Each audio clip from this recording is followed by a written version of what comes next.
so I can be free. I take the weight on my shoulders.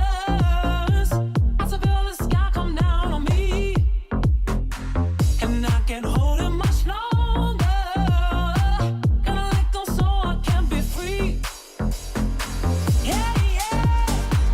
Oh, oh, yeah. Yeah, yeah. Oh, oh, yeah. Yeah, yeah. Oh, oh, yeah. Hey, we're here. Let's do it. It's Braun and Pierzynski for now, and then Kratz soon on FT Live. AJ's about to break some news for us. So, no? You're on your phone. Anytime someone's on their phone, we say, are you going to break some news for us? I wasn't breaking news. I was breaking the internet. Oh, well, that works too. By the way, I just want to clarify something. So, first off, we try to be for the people in the FT fam. And there were many people the other day saying, hey, can you give us some more insight on business of baseball, RSN situation with the TV deals? Because it's the, I call, excuse du jour, excuse of the offseason for some ownership groups, right? Like this is their thing. I have no idea because you read about it and it's like, this is Apple's trying to buy it and this is happening and it's like, wait, what does that even mean? Like, are the games going to be on TV? Yes. They are, but where you find them? How do you find them? Are they going to be streamed? Are they going to be blacked out? And most importantly for fans right now in the offseason, they're like, does my owner have a legit excuse for not doing anything, right? If you're a Twins fan, if you're a Guardians fan. I mean, I'll give you a quick answer, right? What do they say? TDLR? No. The Kansas City Royals are in the same boat right now. Pretty sure they've been spending money, right? Okay, so I think they're okay. There's a few other teams that are in that similar boat that we're talking about that other owners use as an excuse. And guess what? They're fine. And they're spending money. So are the Cincinnati Reds. They've been spending some money this offseason. Mm-hmm. So anyway, point is we're going to talk to Maury Braun soon. But it sparked one other thing that I wanted to remind people because I like to be very transparent. If you're watching us on YouTube right now, you're just watching the full show. We're on for basically 2 hours a day, right?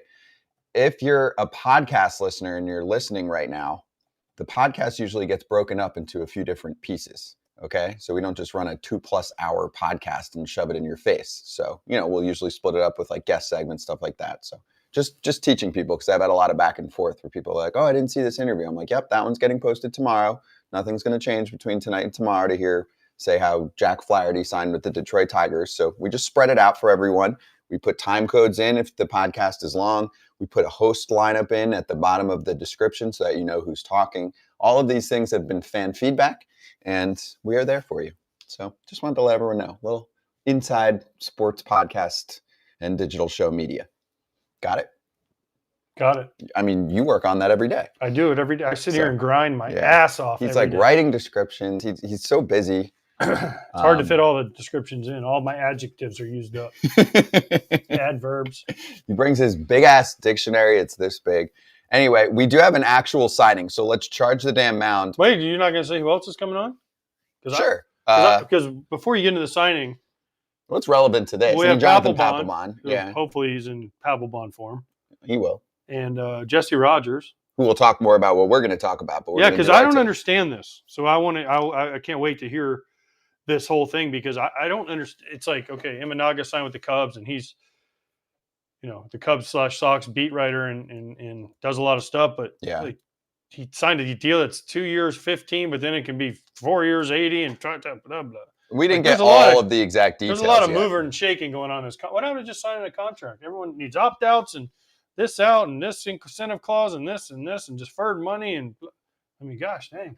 If he has Tommy John surgery on the 12th of March, then he owes us this much more time, blah, blah, blah. I'm not saying for him, but I know what you're saying. There's some contracts that get complicated, but that's what we're here for. We'll explain them eventually when we get all of the details, but he is going to sign, it appears, with the Cubs before the deadline because he was the only one on a real deadline, on a posting fee deadline, because otherwise, guess what? Imanaga is not coming to Major League Baseball. So this had to happen by Thursday. Tomorrow. Yeah. So there it is from Nightingale. I think he was the first one to break it. Tentative deal with Shōta Imanaga. He will undergo a physical in Chicago on Thursday before the deal becomes official. So do you know what this weekend is in Chicago? Cubby Bear Fest. That's right. Can you imagine what Cubs Fest would have been like if there were 0 signings this offseason besides bringing in their new manager? Well, it still would have been full because they go no matter what. I know, but what do you think it would have been like, the vibes? It would have been down. But now it's going to be good because they got Shōta Imanaga. Now, And he could be a 4-starter or a 2-starter, depending on which guy we talk to. He is actually, in my mind, it's he's kind of become funny. fascinating. Well, now he's definitely must-watch every time he pitches because Kyle Glazer said he's got a chance to be a 4 or 5, and Eno Saris is like, oh, he could be a 1 or a 2. So I don't know if he said 1. I think he said likes him. high 2. Eno put out an article today and was talking about how he has a stat Stuff Plus. You've seen that one, so he grades pitches. Four-seamer. Yeah, his four-seam has a lot of ride, and also, I mean, I'll give you a little taste of a couple articles that I read. So Eno said he led in Stuff Plus, and he's got over 9 inches of sweep on his slider, but he was also pointing out that as soon as he hits the big leagues, he'll have the most fastball ride right away. And his release point, let me get your catcher's perspective here, okay? His release point is at 5.5 feet. That's 10 inches lower than the average of the top 10 fastball rides last year. So he's releasing here, right? He's releasing much lower, even below this box that you're looking at. And then the fastball doesn't drop like you think it's going to drop. And that causes confusion and swings and misses, which he actually does quite well. Mm-hmm. There's Jim Bowden with some more insight for us. Something close to 2 years, 30, can grow to 460, can even reach 80 with multiple opt-outs. Deal is very complicated. Player, team, options, escalators, etc. That's the general ballpark agreement. I don't see a hundo, so he didn't get there. I'm just surprised it was only 2 years. Guaranteed. Guaranteed. That we know of, yeah. Because you would have think, like, if you look at, like, Nobu, my guy Nobu, mm-hmm. he got 12 years, right? Shohei got him on 12 years or 10 years, whatever it was. 10 years, yeah. 10 years. I'm getting all these gigantic contracts with deferred money confused. But we were talking Imanaga maybe getting 100, and he only got guaranteed 2 years. As far as we know. As far as we know. Sure. What's being reported, but you would have thought he would have got at least 4 for 60. I don't think that's stretching it. That's 4 for 15, 4 for 60. You know what that means to me? There's a lot of teams that were not buying what he's selling. I kind of agree. A lot of teams don't believe the hype. Right. They believe Glazer over Eno. I'll give you some more analysis, see if you can slice anything up from this one. Keith Law has been on the show. My main concern is he cuts himself off in his landing and spins off his front heel, giving right-handers too good of a look at the baseball, which is how they tagged him for 13 of the 17 home runs he allowed last season in MPB. And he said getting him even slightly more online, plus using the splitter more to righties could be a remedy. He's a very unique pitcher. He hits his heel? What was it? Main concern is here. You're looking at him. He cuts himself off in his landing and spins off his front heel, giving righties too good of a look at the baseball. Feeling that or no? I mean, I don't know. So, he's punching that guy's ticket right there. Well, that's his profile. He strikes guys out. Goldschmidt getting his ticket punched. He barely walks anyone. How does the fastball look, too? That changeup looks pretty good right there. Yeah. That's got a good splitter. There's the heater at 94, which is above. That was in the WBC. 91.8 average fastball last year. In NPB. But maybe he's hyped up for WBC and he was at 94. He also might be a change. There are some guys still, I know it's not as common, but aren't there some guys that we watch where they change speeds on their fastball? Yeah, of course. But he was probably super hyped for the World Baseball. That was the final against USA, the game everyone had been waiting for the entire tournament. So I'm sure he was pumped. Listen, you can pitch at 91 to 93 as long as you have that ride. You better have a good changeup, and you better figure out how to spin it. Now, listen, they're going to work with them. They'll figure out a way to get those numbers better. The Cubs have all the tools and all the money in the world to figure it out. Listen, I like this signing for the Cubs. I think it's a great start for their offseason. Now they got to do more, but I think it's a good sign. But again, the number is way lower than what we all thought it was going to be. Maybe, like you said, teams weren't buying it. He has a high home run rate, high strikeouts. Guess where the ball flies? Chicago, when the wind's going out. There are just comps and breakdowns all over the freaking map. You can see what the Cubs rotation looks like. Here's Bleacher Nation. Cubs starting depth, excellent, even if you'd always wish you had more impact, which could come via the farm in time. You will always need more than 5 starters. Most teams, 6-starter really sucks. Okay. And by the way. Steele's good. Okay, obviously. Yeah. Jameson Taillon's solid. Hendricks is solid. He's not what he used to be. Mm-hmm. Imanaga is in there. Imanaga, we'll see. I mean, he's going to give you innings more than likely. But again, my question is Imanaga going to pitch every 5 days? Okay. Or is he going to be every 6 day guy like most Japanese every guys? 6 day. He's okay, so then you need 6 starters. Right. Well, and on that board, there's other guys that can I know, start. Wisniewski, Assad. I mean, some of those guys. I mean, Drew Smiley, what's he going to be for him this year? Wicks is supposed to be a back-end starter. Wicks is supposed to be. I mean, they got some options. He pitched okay at times They got last options, but again, it's hard. But like if you're Justin Steele, you're like, man, I'm only going to pitch every 6 days. I would have had a shot maybe at the Cy Young until I faded at the end last year. Can't you adjust the rotation, though, where you can still get some guys in there for their regular rest on a 6-man? You can, but there's got to be guys that pitch at 6. Some guys are going to pitch every 6 or every 7th day, though. But that's fine for the back end.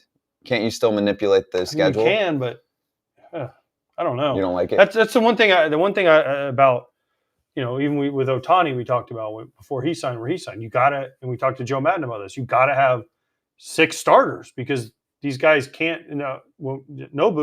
Yamamoto, when he's in Japan and Dodgers, is he going to pitch? He's going to pitch every 6th day, right? That's what the Dodgers do anyway. True.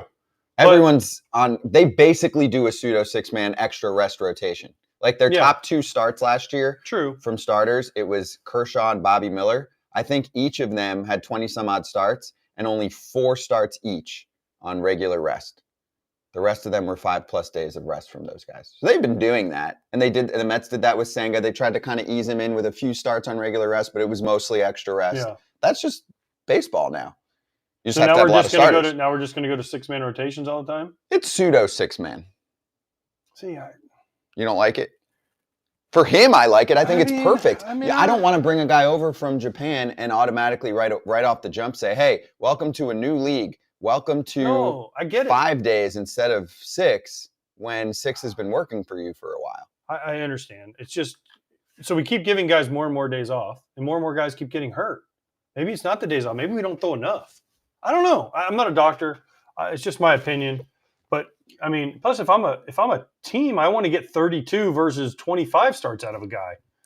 Yeah, but I want to get 25 and not 0. It just depends who it is. I think it's case by case. I agree. Clayton Kershaw's not going 32 starts I think anymore. if Shōta Imanaga trained this offseason to pitch every 5th day, he could do it. I think if Yamamoto did this, he could do it every 5th day. I think Shohei could have done it if they said, hey, we need you to pitch every 5th day. He would have trained differently.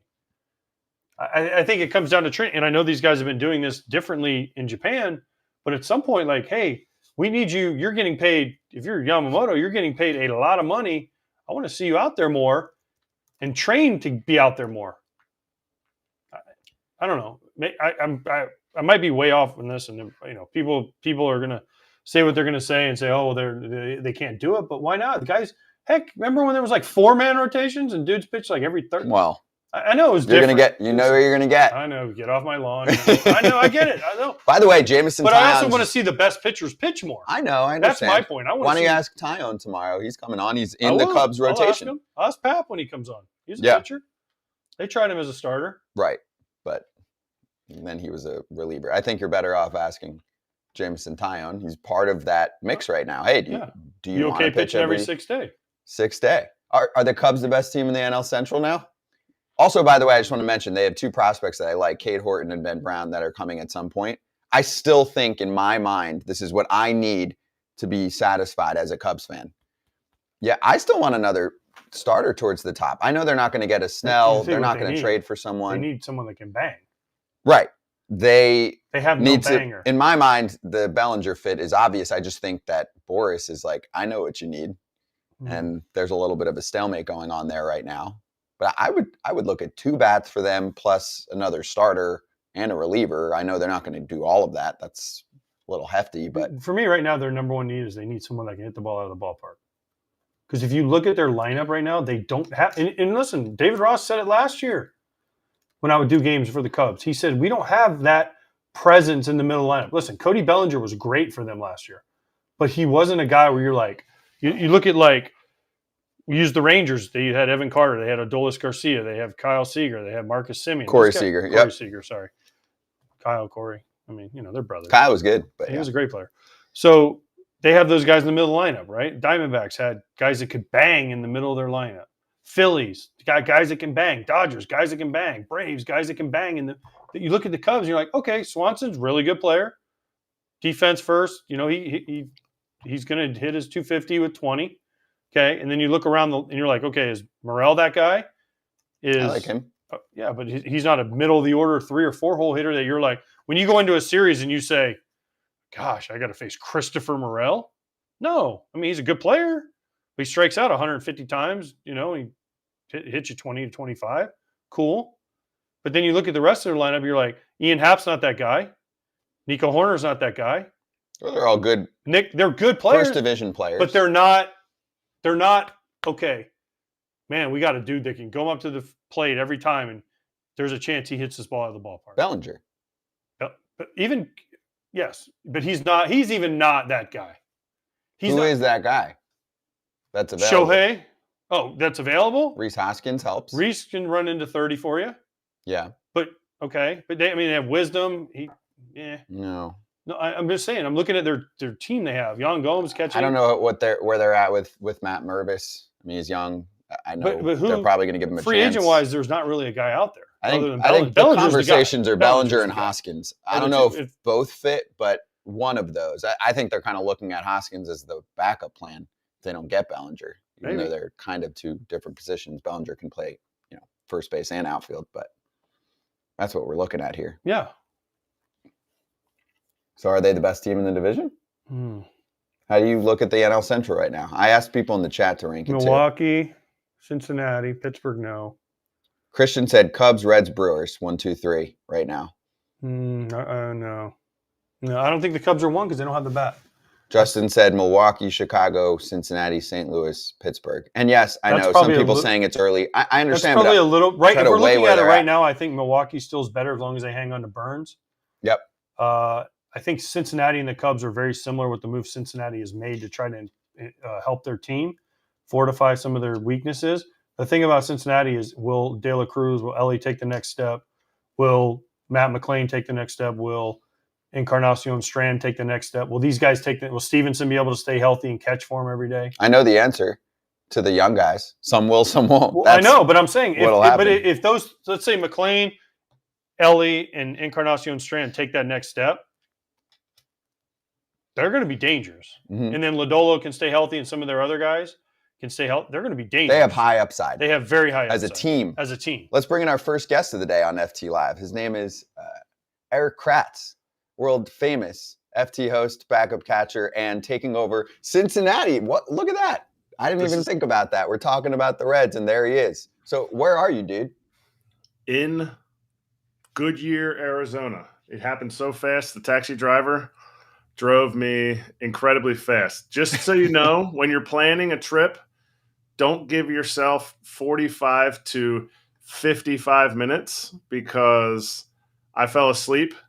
We got on the plane. I fell asleep before we took off. Yeah.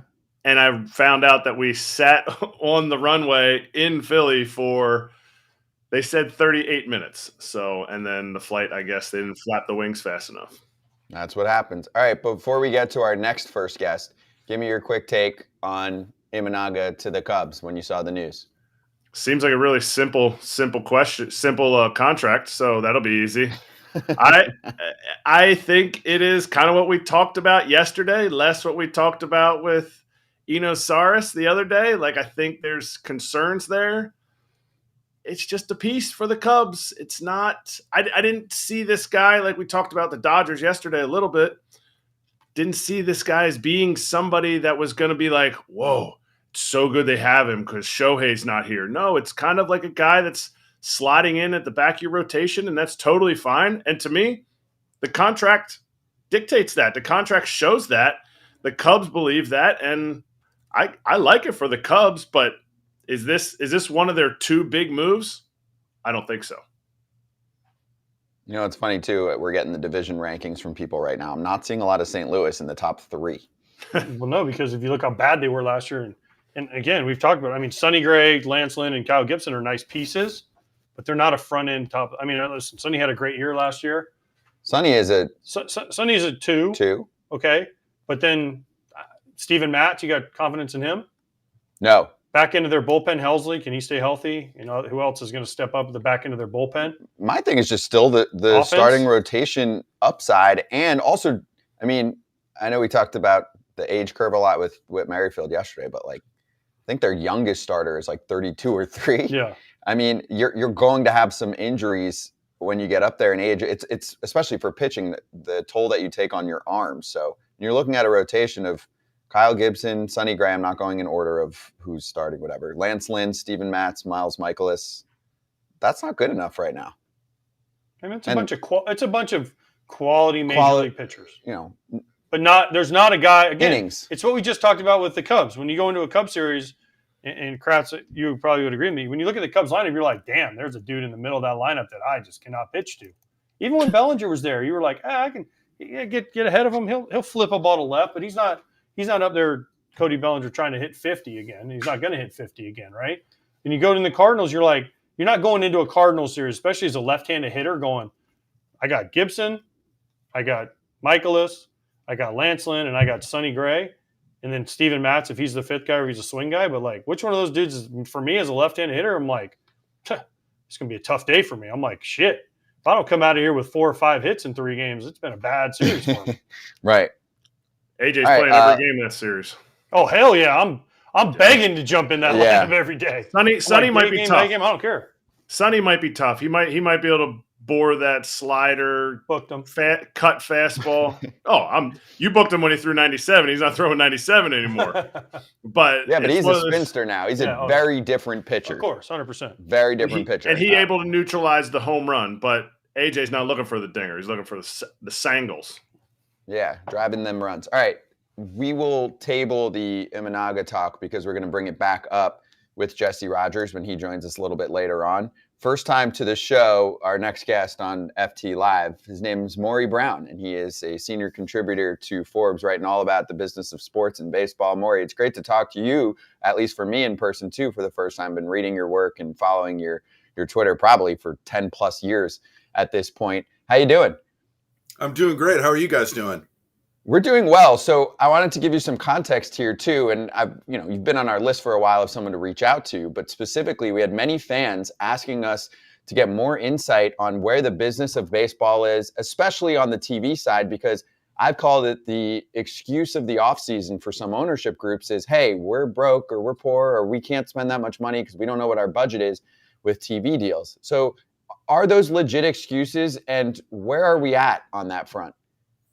Yeah, I think I'd look at this a couple of different ways, right? I mean, there's the overarching piece of it, which is, there's absolutely some uncertainty going on right around the whole regional sports network thing. But much like the clubs itself, when it comes to roster construction or what have you, they're all a bit different, right? I mean, the Dodgers are in a much better position than, say, a small market club with small revenues, right? So let's just take the overall. So first of all, there are, of course, a number of them, right? 11 of them right now that are under the Diamond Sports Network overarching piece, the Bally Sports group of regional sports networks that are an open question, right? That's under bankruptcy. And so that has a bunch of skittishness going on, right? So you add that, and then you start looking around at other regional sports networks and just how the entire model is changing. So look, I would say that in some of these cases, I think it's legitimate to look at it with a critical eye. I don't understand what's going on with the Seattle Mariners. Yes, they moved Root Sports to a higher, more expensive tier. But then last season, they had the All-Star game. They also were coming off a playoff berth, right, for the first time in forever. So that increased their attendance. So I question that one. But some other ones I think is legitimate, right? I mean, I just think that if you're looking at for cost certainty, clubs just don't know where to go. And if you're trying to figure out long-term contracts where money may, of course, stretch out over multiple years and there's uncertainty on how it's going to look and how that revenue stream is going to be, well, maybe there's some legitimacy to that. This is great. And I'm glad you brought up the Mariners, Maury, because that's one of the teams we have really, really focused on this offseason. And many fans have been questioning what the heck's going on. And of course, there's no transparency from the ownership group. There's just Jerry Dipoto wheeling and dealing, trying to make incremental improvements to his team and basically saying he's dealing with significant financial restraints. So here's where I need more context on what they're doing and why, from a business sense, this even makes sense. So I know they're worried that Xfinity is moving their channel to a more expensive programming package, right? And that already happened technically, right? That happened, on October 10th, right? So they're worried that people are going to drop that and it's going to hurt their revenue and that subscriptions will decrease and they will make less money. Okay, that makes sense. So what's a good way to prevent people from canceling subscriptions? I don't know, having a freaking banger of an off season when you've been tanking for years and this is your time to shine. A great way to piss me off and get me to press cancel is to do nothing and to not say anything about it and either keep payroll the same or lower it. Like, that's not how you invest in your business, is it? Yeah, I mean, when I spoke to Jerry and he, during the winter meetings, first of all, unsurprisingly, he said, I'm not going to talk about the budget. Okay. He doesn't control that. He did say to preach patience, which is very difficult when you're the Seattle Mariners, right? I mean, fans have been pretty patient for a very long time. He said that the offseason was long. And as we saw recently, right, there have been some moves. Now, are those moves kind of questionable? I mean, yes, you move Marco Gonzalez. Yes, you move Robbie Ray. Both of those were pieces that probably were not going to be impact guys. Certainly Ray wasn't going to come back until probably mid-season. But you pick up Haniger, right? You pick up two guys, right, that are going to have some injury questions. None of this bodes well for season ticket purchases.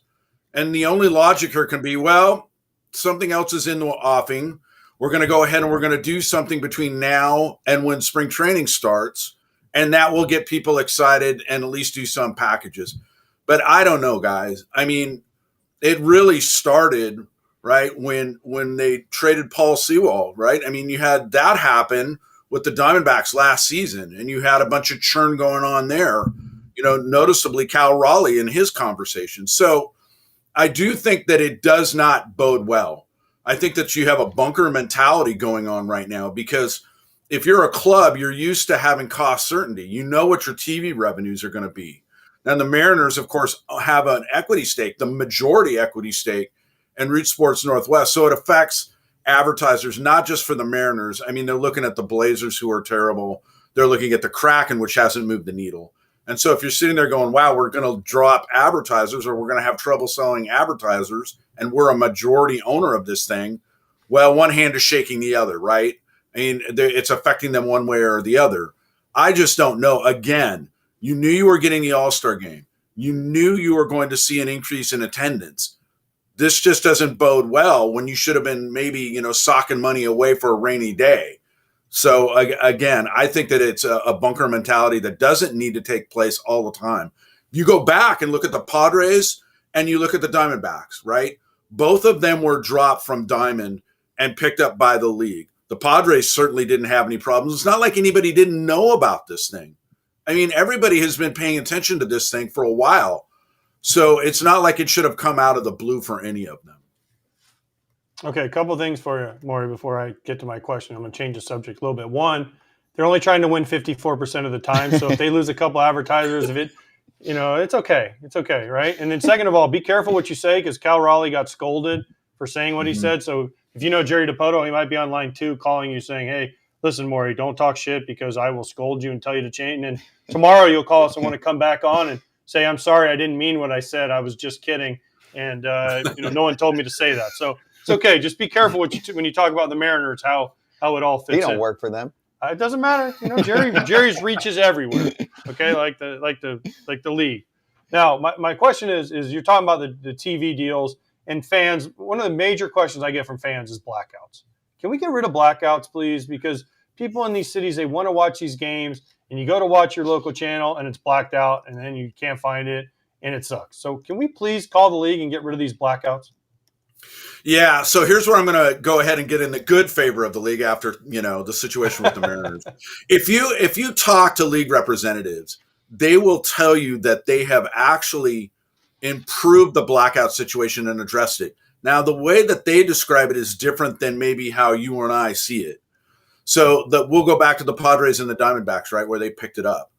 They've created a direct a direct to service deal with streaming. Anybody that wants to get the Padres now can get it wherever they are in their territory.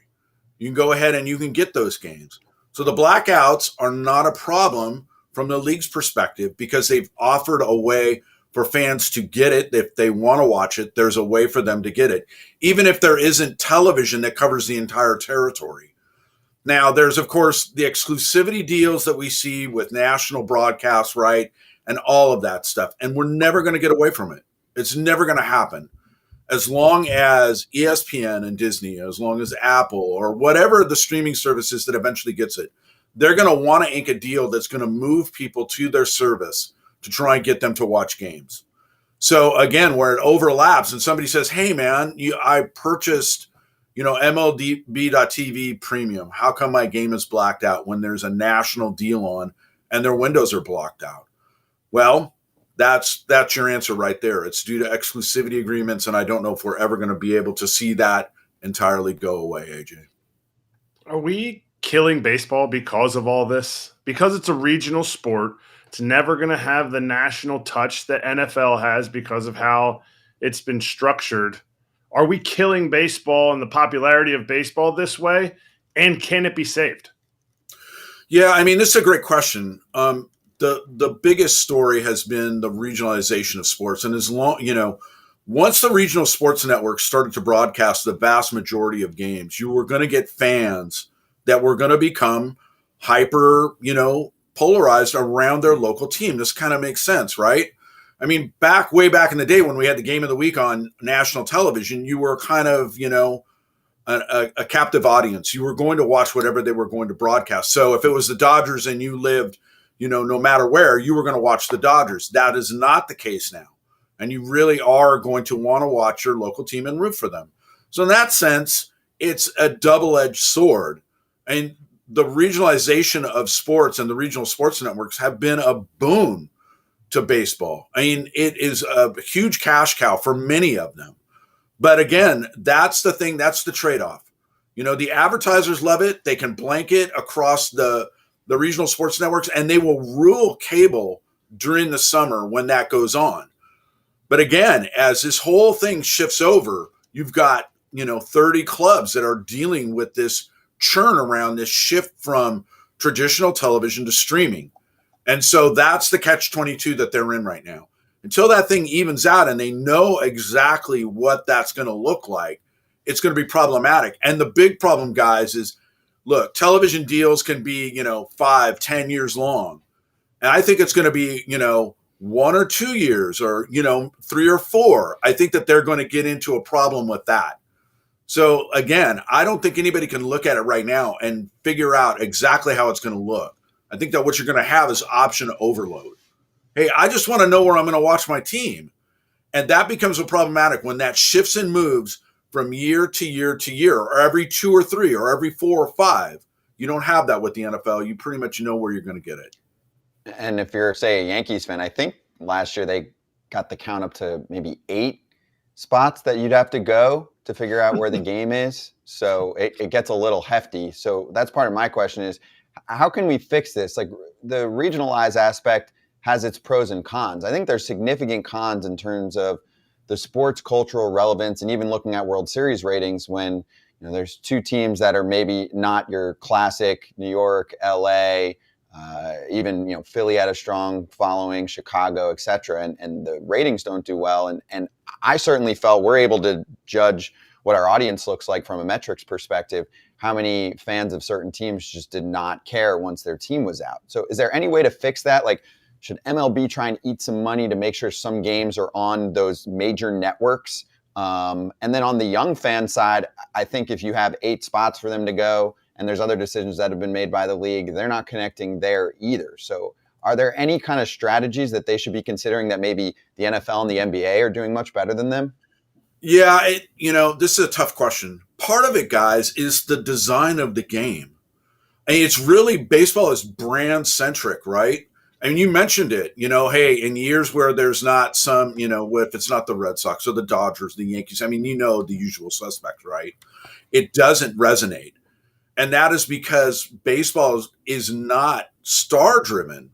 And this is a general problem, right? There's just, look, I mean, all we have to do is look at what the Angels have done the past 3 years, right? You have Shohei Ohtani, you have Mike Trout. They can't make the playoffs. And it's because roster construction requires that the entire team be solid from top to bottom. It's not like the NFL or the NBA where a skill player can come in and really move the needle in a big way. So I don't know what you do other than, you sit there and you go, it's cyclical. More often than not, you're probably going to get, clubs that have resources should be in a position, right? Now we can look at the Yankees and say that that's not the case. We can look at the Mets and say that's not the case. We're going to look at the Dodgers this year and see whether that's the case. I do think some form of stability has to happen. And look, just tell me where I'm going to get it. Now, I don't know if that's actually on the service side, right? We all bemoaned that we couldn't just get the programming that we wanted. What we call bundling. Look, I don't want Food Network. I don't want HGTV. Just give me my sports. And there was the case where I could go to the network and I could find it on my, channel listing. Now you're crisscrossing and looking every which way to find it. And that, I think, is going to be problematic for everybody. Guys, I'm going to mention another sport right now. Wait till Saturday when NFL fans are wanting to watch a wild card game and finding out that it's on Peacock. They're going to flip out. So it's a change in the entire media landscape. And I think that everybody's just trying to figure out how it's going to look, where the money's going to come from, how they can get into long-lasting deals. And you're in this transition state right now. I just think that due to baseball's design and because of this uncertainty that's going on right now, you're looking at 2, 3, maybe 5 years before this gets settled. And look, guys, one thing that we're not even talking about, ESPN has an opt-out in 2025. Right now, they may go ahead and try and work a deal out with the league to try and get at this at a lower rate. But again, that's centralized money that affects everybody. So look, again, the television landscape and the streaming landscape right now, the big problem is I think they're trying to figure out how to get the money that they used to have that they're not going to probably be able to get with streaming, and then trying to figure out who the big players are. They're going to have some long-term deals. Teams are still rich. Yes. Or they'd sell. And if the owners were this poor, they'd all be like selling. There's people dying to be an owner of a baseball team or a football team or a basketball team or pretty much any professional sports team in the Big Four. So I don't know. I hear what you're saying and I understand what you're saying, but they're all still rich. And if ESPN doesn't even cover baseball hardly at all anymore. This is coming from a guy who works for Fox, and I feel like Fox covers it the best, but at the same time, ESPN, they do their Sunday night baseball, but you turn on SportsCenter, you turn on any of their shows, they don't even show a baseball highlight hardly at all. So, baseball is not important to ESPN, which is fine. That's fine.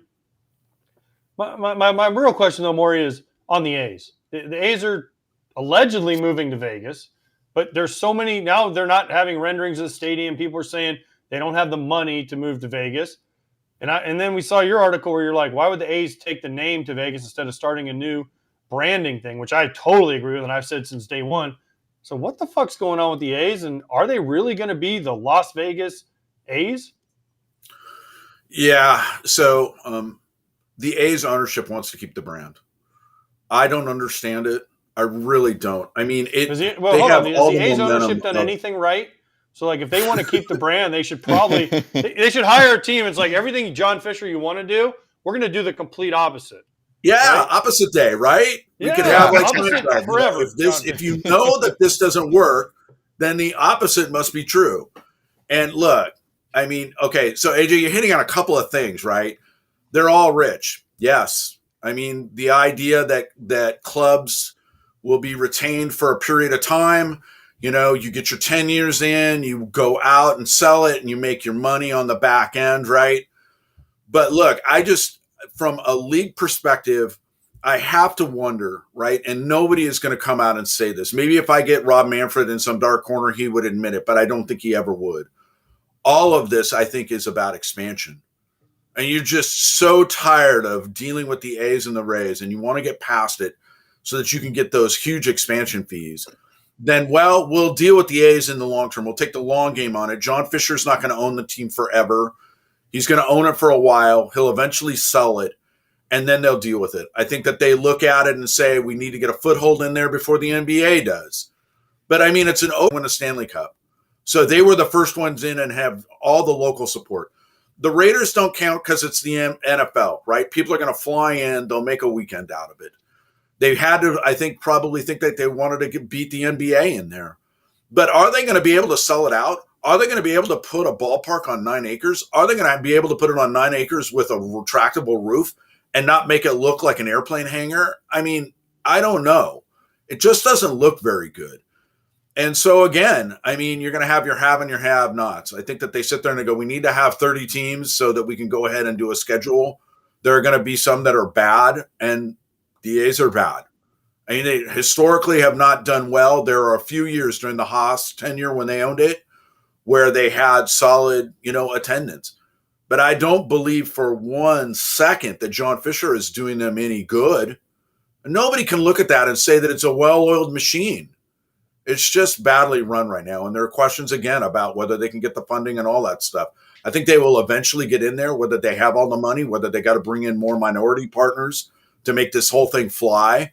But once they're in there and it's going, at best, I think attendance is incremental. I think you're looking at more of a, Miami Marlins kind of vibe.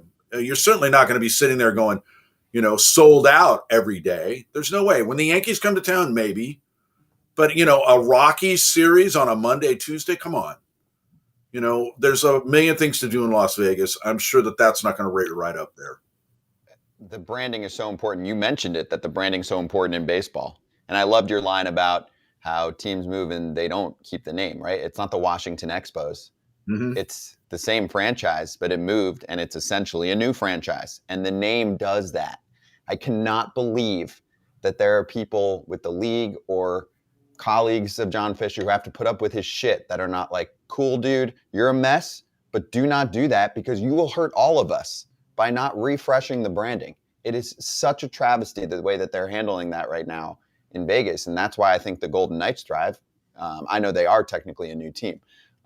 In my mind, though, my question for you has to do with owners and GMs and how GMs have to be the front people, right? Which goes back to what we were talking about even with Dipoto. He has to be the front person. He has to just take the hits, even though I think he's done a pretty good job this offseason of trying to at least tinker with what he's working with. So why do owners have to do that, though, for John Fisher, right? These are billionaires that should be able to live their lives, do whatever they want. Even if they came out and said, listen, I've got to vote for this because I'm being pressured and there's all kinds of shit going on, but what he's doing is fucked up. Like, not even one owner saying anything like that. To me, you're such a sellout. Like, isn't that why you're rich? So you can do what you want? Yeah, I mean, look, if you look at Mark Cuban, right, who just now sold the Dallas Mavericks, he was in play or wanted to be in play to own an MLB team. And whether it was the money, which I highly doubt, or whether it was a culture thing, he's very outspoken. And guys, if you go back and look at the past, right, if you go back and look at Charlie Finley, or if you look at Ted Turner, for those that know the history of the game and how those guys were Mavericks or George Steinbrenner, for heaven's sakes, right? You could say that George Steinbrenner had some really good things, right? He at least spent, and it was a touch point and a conversation thing going on all the time. But my God, the commissionership was just like they were chasing their tail. And what happened under, I think, Bud Selig was they went, look, let's quit chasing our tail and let's look and say that the situation with the players is the fight that we have to make. So let's calm down. Let's, all be good soldiers and be quiet about this stuff. And we will let other people go ahead and do this. And we will be, basically in the background of doing it. Every time John Fisher has gotten in front of a microphone, it hasn't gone well. So why would you do that? Right. I mean, I'm not saying that Dave Cavell has done a great job either. Right. But I mean, you do get people that are like steeped in PR. And when GMs are interviewed, how they deal with the media is a large part of that conversation. I mean, look, the other sports have very outspoken owners, whether it's Jerry Jones or Robert Kraft, or we've mentioned Mark Cuban, right? There are other guys, but there are other ones that are awfully quiet. I mean, but when, the buck stops here at a certain point, I mean, if you're a club that is creating a lot of negative press, then there does become a point where something has to happen. And I think a lot of this has to do with Rob Manfred, right? I mean, he gets paid really well. Is everything he say about the A's exactly how he feels? I can't imagine that it is, right? I'm sure that he has to sit there and go, it's my job to protect all 30 clubs in the interest of Major League Baseball. So I'm going to say, quit picking on John Fisher. But again, it just doesn't look good, guys. I mean, it's bad. Look, the Rays situation isn't too dissimilar, and they seem to handle it okay. For one thing, they're a better run organization. You know, when I've talked to, other people around the A's organization and said, look, you say that it's money that's the problem here. Well, what's the excuse for the Rays? They seem to have figured it out. And it's largely, well, we wish we were as smart as the A's, which is the worst possible answer you can have, right? That's not an excuse, right? That's ineptitude, and that's a problem. I mean, it is just a problem. What's the next cash cow? I mean, you talked about George Steinbrenner and Ted Lerner. TV. Those guys started their own. I mean, the Braves were all over TBS when you were a kid, if you had cable. And George started the Yes Network, and that now it's that real estate. Some of these teams are just real estate brokers, essentially. And is that kind of that next cash cow that's coming in with the Braves, the Cardinals, other teams that are doing it? I can't think of right now. What is the next thing down the line that's going to continue to make these ownership groups buku billions of dollars? Well, it is that thing, whether it's the battery right that you mentioned with the Braves or other ones, they all want that. I mean, look, the Angels deal before that debacle went down and they were looking at it. That's what Artie Moreno wanted. And they are all going to seek that as part of whatever they're doing. Because what it does is it just diversifies it. Look, it's money you're going to make that's actually off the books. I mean, the holdings, the real estate holdings that an owner has, they get to benefit from the walk-up of game days, right? Or other non-baseball related events, but it doesn't count against your bottom line for that club. So look, you could sit there and say, well, in bad years when we're not competitive and we don't have attendance, I can pour that money in, or they can pocket that money, right? I mean, you really are on this idea that clubs should be trying to win. I mean, it's just the idea that you're holding on as an asset to just make money is not how any sports league should operate. Look, I think the thing that they're going to have to look at is stuff that's already around. And one of the big ones, of course, is sponsorship money. I mean, that is a big thing going on right now. I mean, they grew sponsorship money last year considerably at both the league and club level. And part of that is, uniform patches and stuff that make purists absolutely go ape, right? They just lose their mind over this stuff. But the idea is normally the lead up to it, people are upset about it. Once it happens, then it's gone, and we don't really talk about it too terribly much unless somebody like me brings it up. So again, I think that they're going to have to try and figure out other ways to do that. They're going to have to look at how television is. And then whatever the new thing is, I don't know what it is, guys. I really don't. I mean, I try and think about it every year. The league has got smarter people than me.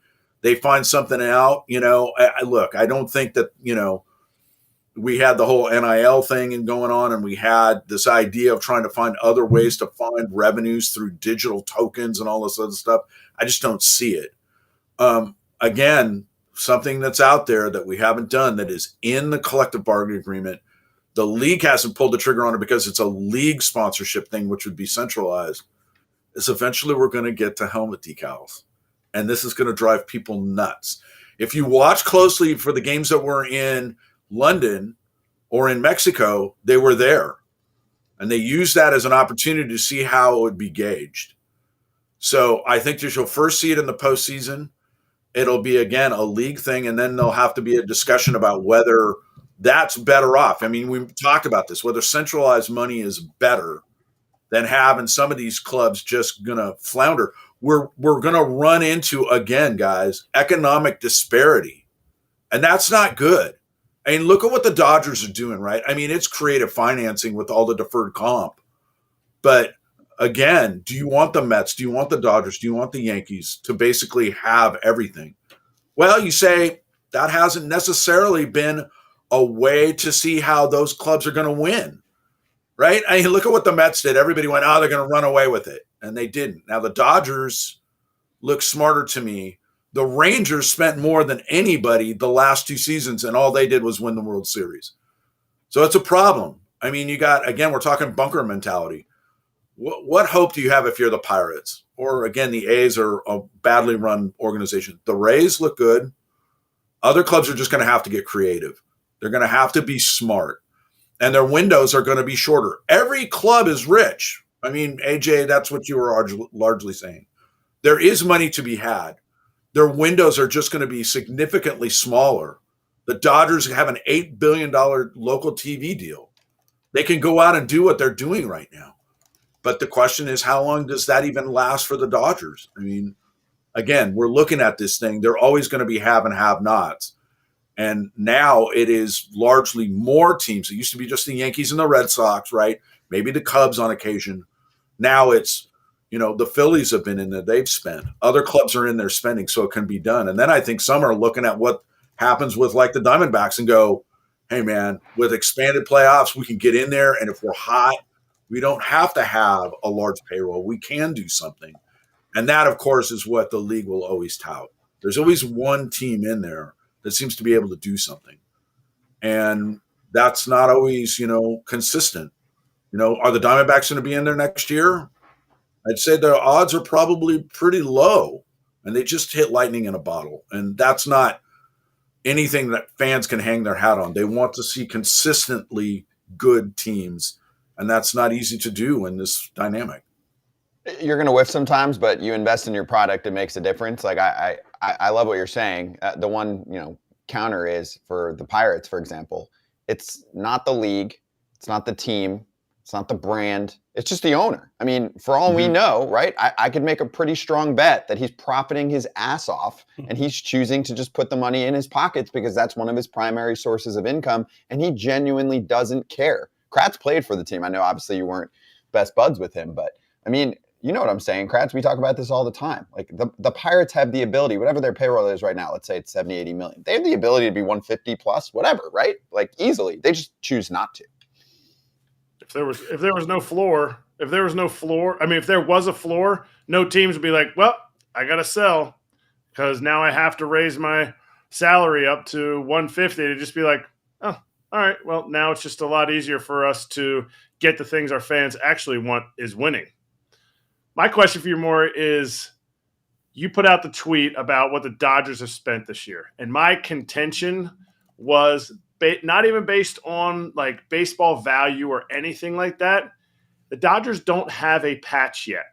And I think that was possibly strategic based on who they could be signing and how much more they could be spending this year. The Yankees spent are getting $25 million per year from Star Insurance.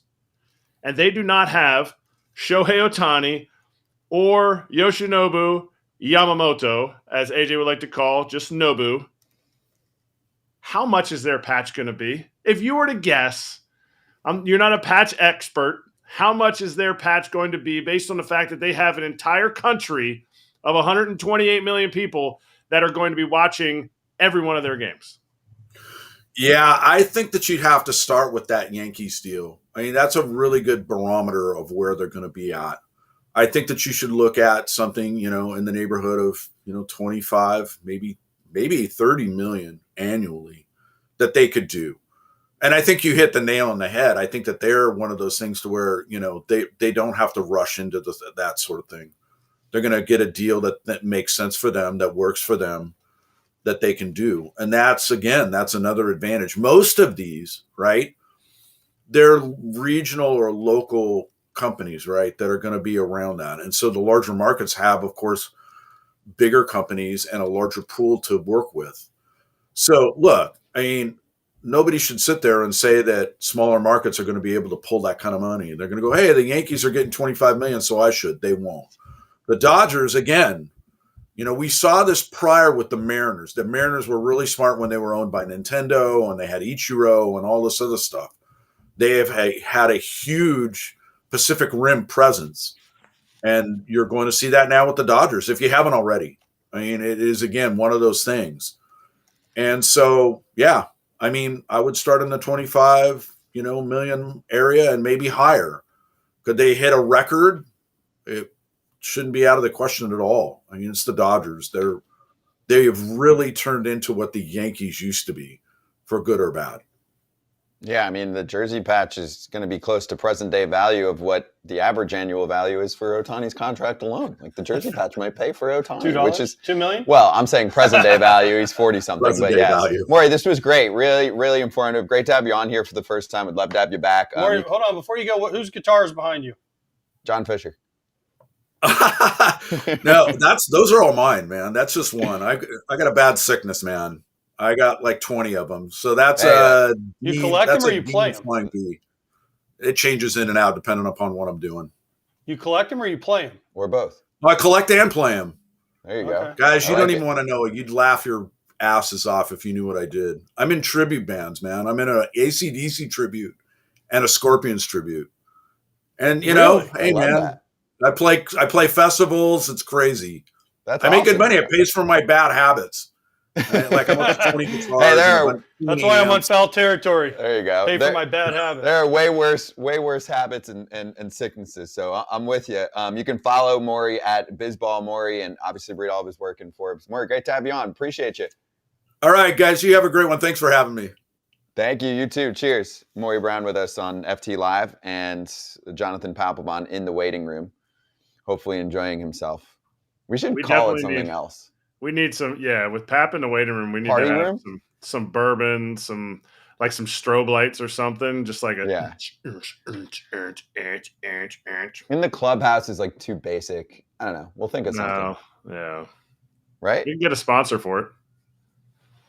Yeah, we can. I can talk to my people. But in the meantime, we're ready to go. Jonathan Papelbon joining us right now on FT Live, friend of ours. Pap, how you doing, man? You've been popping up in the news quite a bit lately. Did you know that? No, I don't read the newspaper. Good, because you're on Twitter, and I know you've seen your Twitter fire shots all over the place. Where do we begin here?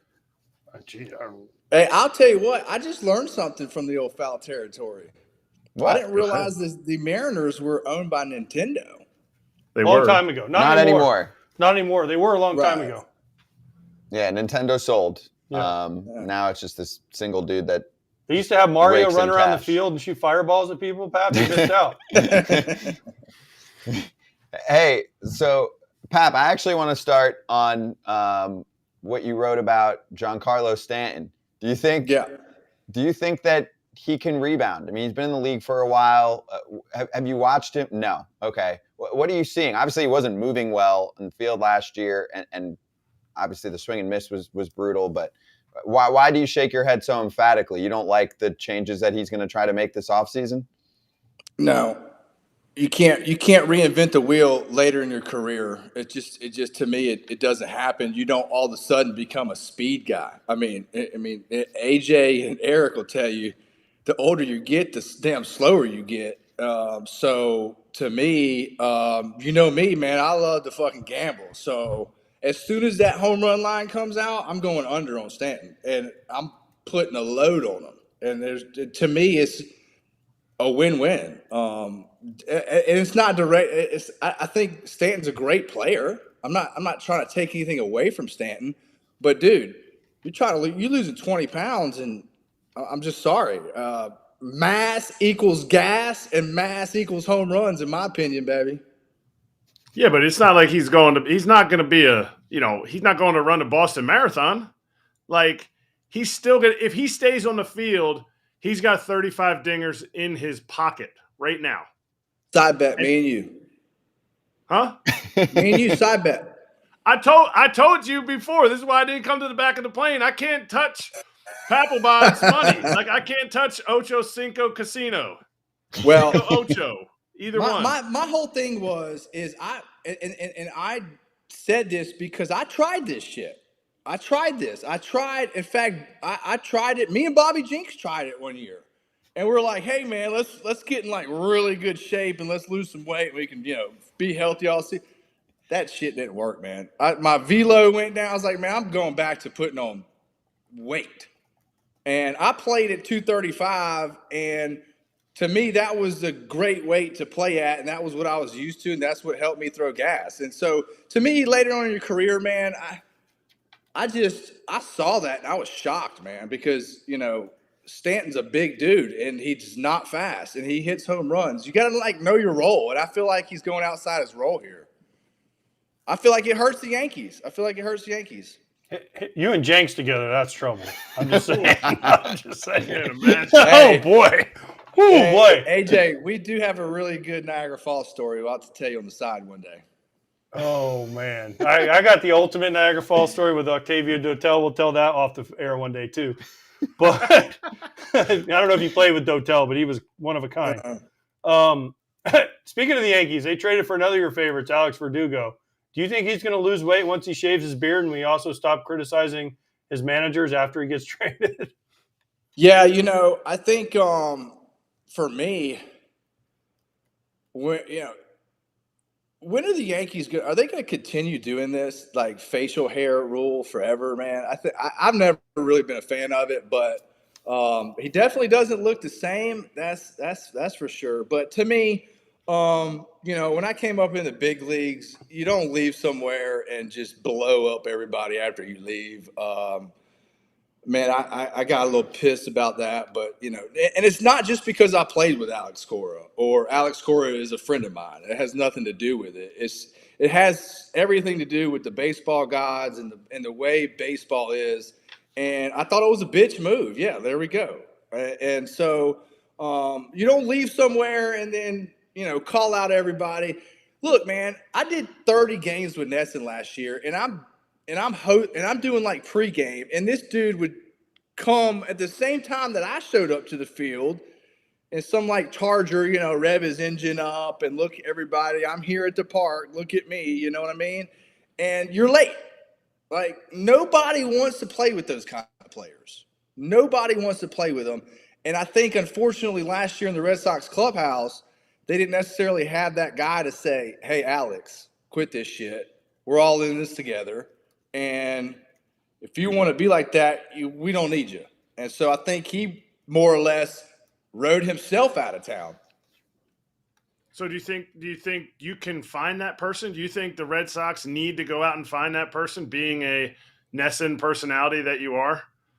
Do you think 100%. They need to go out and find that guy? 100%, Kratzy. To me, the culture has to change. I've always been a big believer that culture eats analytics for breakfast, man. And I've always believed that. And analytics are great, but at the end of the day, if you don't have that culture in that clubhouse, you look at the Michigan guys, man. They had that culture. They just won a national championship. I believe that goes a long way, man. And, you're not always going to get along, but you all have to be pulling on the same rope to be successful. And when you have one guy that's not pulling on the rope, you just don't win. All right, so how do they change it? Who changed it? Because they have Alex Cora, who's won a World Series, right? Varitek's in there every day grinding with them. They got some guys that have been around. Devers has been around a little while. He's the only one I think left from 18 when they won last. But how do they change it? Does it start with a player? Alex Cora's not going to change what he's done. He's been successful. So who changes this culture that you need to change? To me, it starts with one person, Rafael Devers. And I think that he has the ability to, number one, speak English. And I think that he's been learning to speak English because, AJ, I feel like that's a big part of it, man. You ask David, you ask Manny, you come from these other – you got to speak English if you want to become a leader. And I think he's working on his English, and I think he wants to become a leader. But also, too, you're going to have – Breslow, his new job and being this GM and try to create this culture, he's going to have to find the right guys that mix well together. And to me – I don't know if he's doing this, but, it's happened in my career where, certain GMs go to certain players and say, hey, what do you think about this guy? We're looking at this guy. How do you think he could fit in? And I'm sure those conversations are happening. But to me, I don't know that perfect answer to how to change that, AJ, but something has to happen. Is there too much? You kind of mentioned on the analytics side, is there too much of that and not enough fight? Like in your tweet, you said, I would hit this guy for our team. Yeah. Is there not enough that rewarded in the game right now in general, not just the Red Sox? I agree.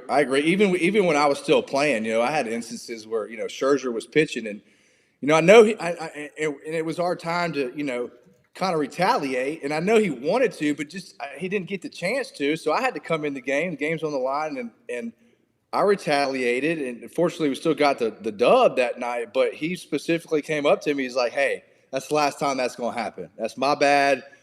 You should not have to come into the game and do my dirty work." So, the game's evolving still, and I don't know how players these days do that. But, Kratz, to me, shit, man, you have to be able to have that, or you just don't win, man.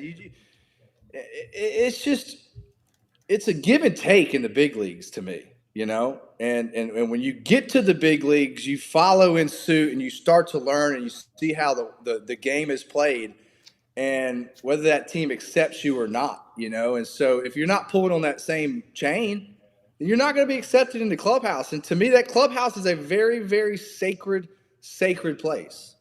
And so what goes on in that clubhouse and those guys that are in it have to come together, and you have to have the right mix for that to happen. And I think that's Breslow's main concern is getting in guys that play a certain way. Pap, didn't they have that with, now he's a free agent again, but Justin Turner, and I've known Devers for years. I think he's like, I mean this in a good way, a teddy bear. He's like best vibes, just happy, guy you go to kind of get a smile. I don't know if he's like going to scream at a guy or yell at him. I don't know if that's his style. I think JT probably would fit that bill more. He did that with the Dodgers. Yeah, and you're right. And everybody leads in different ways. There's no question about that. He's not going to be a Dustin Pedroia and yell at everybody or, somebody like that. You have a leader like a Veritek who's quiet and leads up. You have some that are vocal. Everybody has their own leaders in certain, different ways. I thought Roy Halladay was a great leader for our pitching staff and the way he went about it and didn't say a word hardly. He just showed it by his actions. So, Devers is, to me, the guy. He's the guy now, okay? And when you are the guy and you're getting paid like the guy, with that comes expectations, right? Well, it's just like, a lot of people used to say, J.D. Drew, one of the best talented left-handed hitters you could see, but didn't give a shit, didn't care, had no motivation, made $150 million and made one All-Star game. So that didn't work in our clubhouse. And so if you find those guys that can't be a part of what you're trying to create, then you can't bring them in. Yankees are trying to win a World Series. They brought in Verdugo. Is this going to hamper them, or do they have people over there that can snap them up, can get them to the park on time, like you were saying?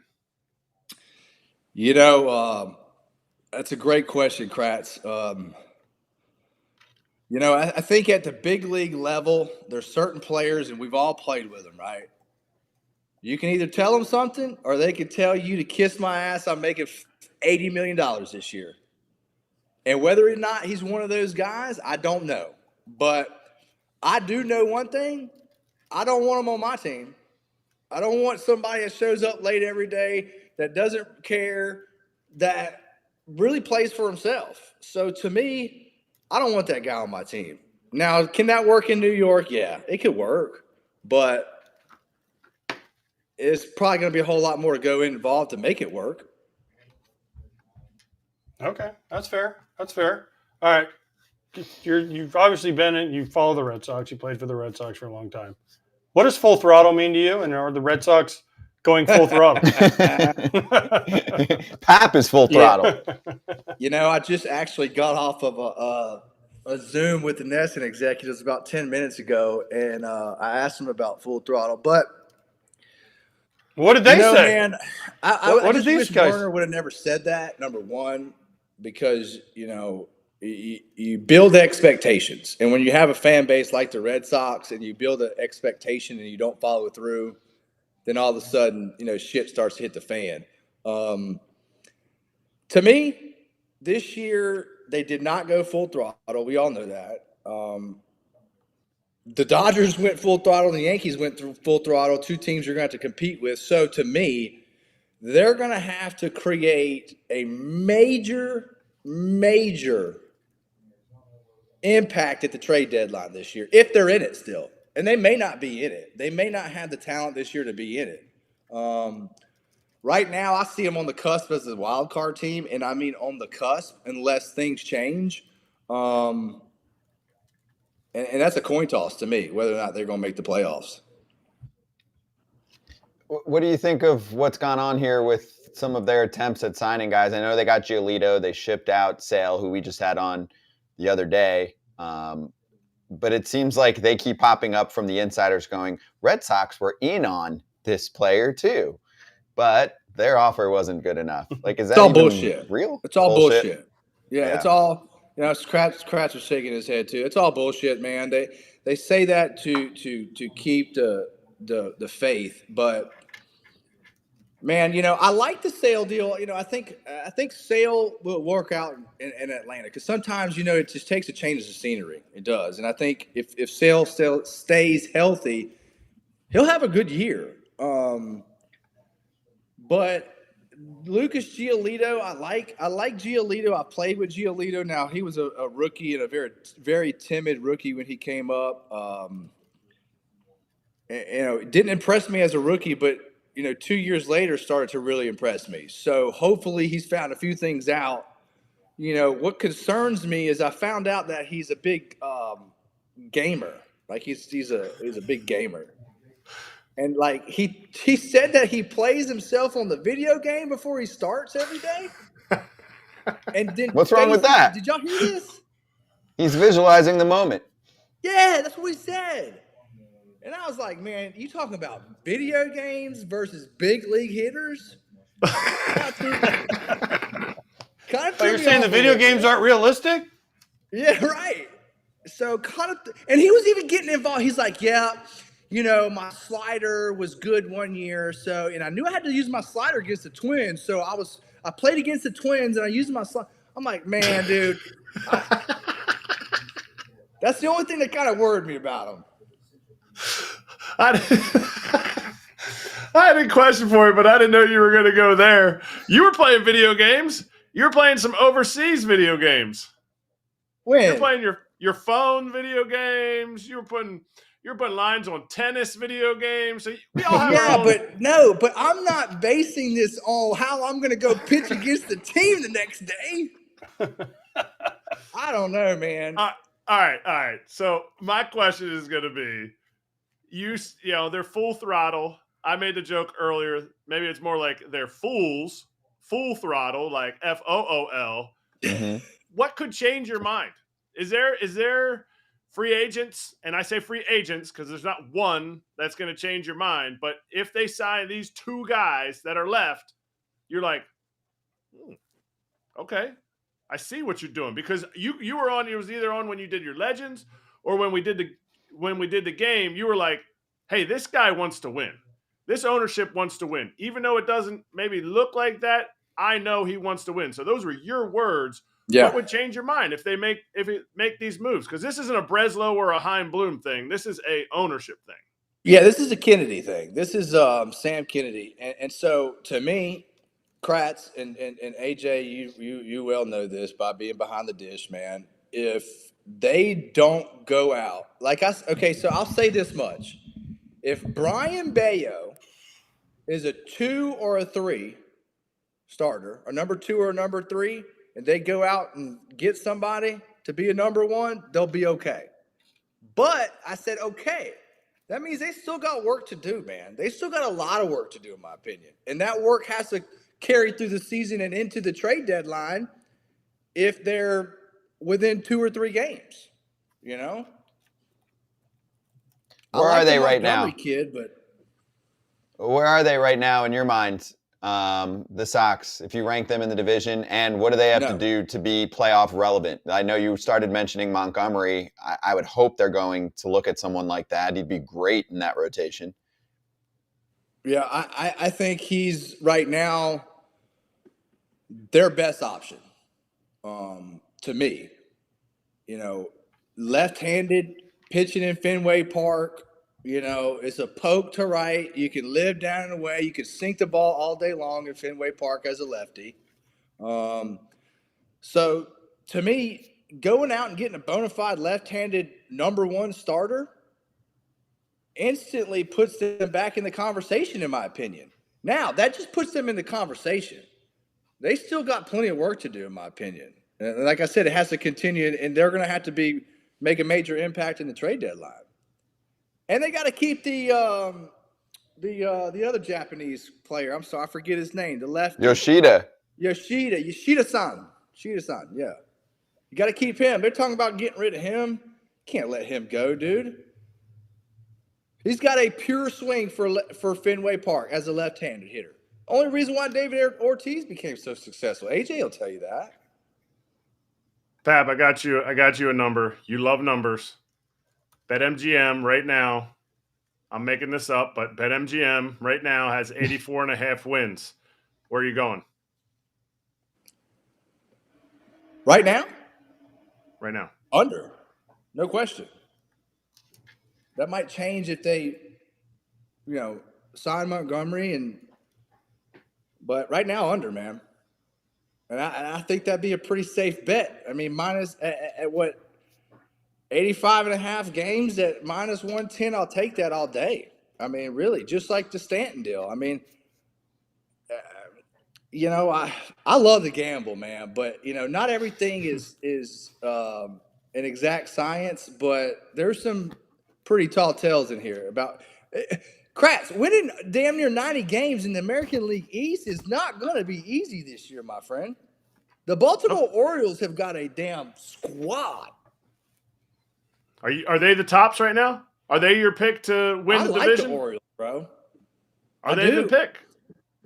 I'll go with the Orioles, yeah. And you know why? Because I can guarantee you right now, if Vegas probably has it won't be out until probably after spring training or during spring training, but they're going to be plus 600, 700, 800 to win the American League East. I mean, why not take that, man? This Adley Rutschman kid, dude, impresses me more and more. I mean, just the way their club has you can see when guys play, man, when they play together or they don't play together. And this team, man, the Orioles play together. Pat, you've seen what the Dodgers have done, right? Obviously, with all their moves. The Red Sox have all the money in the world. Why the fuck don't the Red Sox make these kind of moves? Why don't they go out and spend some of the money they're paying you to be on NESN for 30 games? Ooh, that's big money. Yeah, well, they're not paying me that much, man. So come on, man. Don't do that. Don't do that. Are they paying you or Johnny Gomes more? Well, I know that NESN made $100 million last year, so I'm gonna try and get some chunk of that this year. Get it. But to me, I think that John Henry and his ownership group, man, they have the soccer team, the NASCAR team, the baseball teams, and I think a few other teams, but they all have their own ways, and he gives each one of those teams X amount of dollars to spend. And I don't know how much that is with the Red Sox this year. I'd have to say it's going to have to be sign one more guy, make it about $120 million payroll, but this year. But god damn, man, I don't know, dude. I wish they would spend more, but I don't know where they're at. I can't. Honestly, Are they the new give Rays? you an honest answer on that. Hey, are the Red Sox now the Rays? Did That's they why they become brought the in Rays? Bloom initially. Well, Chaim that's Bloom. a great point, AJ. That's what Bloom did, man. Yeah, but Bloom did exactly what he was told to do. Trade Exactly. Mookie and make the farm system good. And then they Yeah. shit-canned him for Breslow. And I love Yeah. Breslow, but, Chaim Bloom did exactly what they asked. Get the payroll down, get rid of Mookie Betts. Mookie Betts will look pretty good in a Red Sox uniform, maybe playing second base.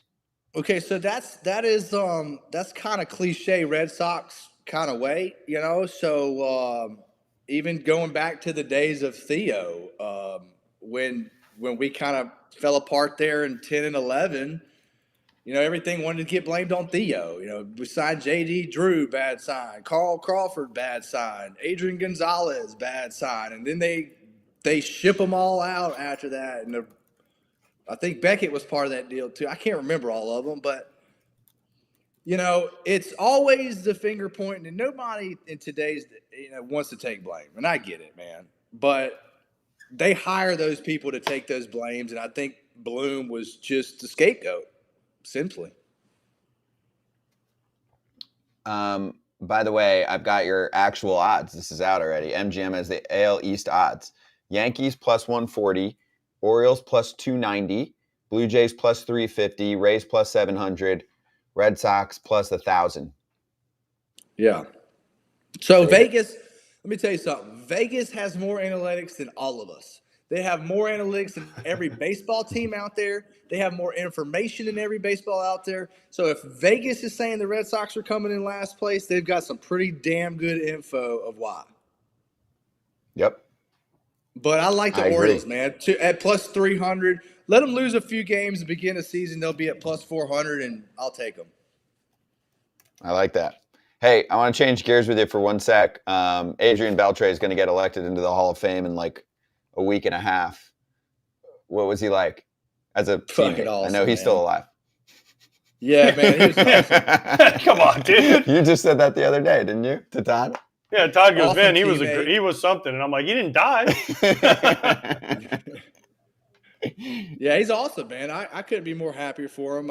He one of my favorite guys to play with, man. Just literally played hurt. I mean, I think the year I played with him, he had like a slap tear in his ACL the whole year. And so, to me, those guys, man, that's why I like grinders, man. Kratzy and AJ and the Beltres, the grinders that man, that's who I want to play with. Hey, Pat, just so you know, Kratz won't allow us to be grinders, you and I or Beltre, because we didn't spend 12 years in the minor leagues grinding. You have to be on Kratz's. Yes, you have to understand Kratz's different definition of grinding. Like when you show up and play every day, you take the ball when they ask for it every time. That's not considered grinding. You didn't spend enough time in the minor leagues. No, that is grinding. You're not grinders. Big difference. That's grinding. He was grinding through an ACL one's slap tear. plural and one's not. Yeah. Exactly. Thank you, Professor Pat. I played against Kratzy in the old minor leagues, the Fisher Cats. No, even before that, the Lowell Spinners. Oh, yeah, even before that. When we blasted you guys. Oh, yeah. I think I got drunk every night I pitched with the Lowells because I was fresh out of college. I had like a 7 ERA. Yes, you definitely. There's some stories, again, off camera that you told me about that start. But anyway, continue. Oh, yeah. Well, AJ. Look, man, to me, at the end of the day, if the Red Sox, and I'll be working for them again this year with Nesson, but if the Red Sox do not go out and get – and you're relying on Brian Bayo to be your number one, they're going to be in big trouble. Hey, I like Brian Bayo. He gets me a lot of strikeout props on BetMGM. So, hey, let's not bang on Brian Bayo too much. Every time Lucy Birch comes on, it was Brian Bayo day, and we always bet on him. He usually won for us. So yeah, he was a good. Let's take it a little bit. And I agree with everything you said about Beltre. I played with Beltre in 2013. He was unbelievable. He was awesome. I played against him in the minor leagues, played against him in the big leagues, and I got to play with him for a year. He's a special guy. I couldn't be happier for a guy he deserves to be in. Family, awesome. Great guy. Control. You talked about controlling a clubhouse. He controlled a clubhouse better than anyone I've ever been around. And he controlled. And I tell people this, and this is honestly, he controlled the Latin guys better. And he could just look at anybody and just be like, "That's not the way to do it." And every single guy AJ, was like, "Yes, you can." Relate to this, man. You have all kind of demographics and all different ways of life, and people come from every different way of life. But if you can have someone that can control the Latin guys, can control the white guys, the brothers are going to be together, and you got to all kind of melt together. Man, that's a winning recipe. I agree. And Beltre is the best I've ever seen. He got along with everybody, did everything. He's the man. So A guy that hasn't been the man lately, I got to know your opinion on this, is Trevor Bauer. Will Trevor Bauer pitch again in the major leagues? Yeah, I'm gonna say yeah. Okay. I'm gonna say yes. I don't know how all those court proceedings done. I think he's done with them, right? Is he done? I think he's got one more, or at least because he's speaking out a lot now. I believe he said he has one more that he couldn't talk about that's still ongoing. Yeah. So the other one they met outside of court, right? They agreed outside of court. So I'm assuming this other wacko, whoever he's dealing with, is going to agree out of court as well.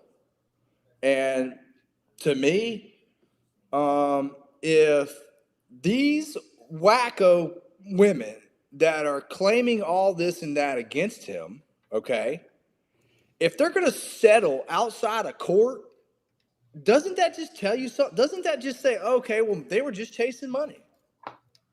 To me, it does. So I think once he can get all that bullshit behind him, I think he's still got big league innings left in him. Well, okay. I will say I don't know every single detail of what's gone on behind the scenes. I don't think any of us technically do of all of the combos. So, but my question is, do you think that, I mean, two people, it takes two to tango. Like there has to be a team that says, despite what's gone on, and Bauer kind of was apologizing the other day too. He didn't really say what he was apologizing for, but maybe clubhouse issues or whatever in the past, of him as a player. Is there a team that's going to say, sure, he's got big league innings left in him, but is it worth bringing him on based on past issues and, him going after random people on social media and reporters and all of that? Like, is it worth having him on? We just talked about how certain guys are not worth playing with. So that's what I'm curious about. Forget what's going on, not obviously. I can't speak to that well, right? The court cases and all that, but just knowing the what you're seeing on the outside and what he's done in his career as a teammate, is it worth having him on? And do you think a team will consider that? Great question, honestly. And I think that boils back down to, okay, let's go back to what I said. You discuss with the guys on your team. There's the certain leaders, you discuss things in what direction you're trying to go with your team, right? So if Trevor Bauer is on my list, if I'm Craig Breslow and I'm looking at Trevor Bauer, I go to anybody that knows Trevor Bauer in that clubhouse, and I try to find out everything I can about him. And I try to make my decision based on that, and I try to talk to some of the guys in the clubhouse about maybe or possibly bringing him in.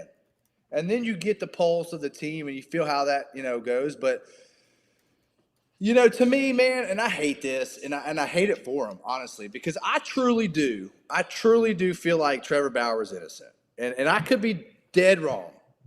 I've seen this before, though, and I could be dead wrong. But he got involved with the wrong woman. Apparently said she liked to be beat and hit and this and that.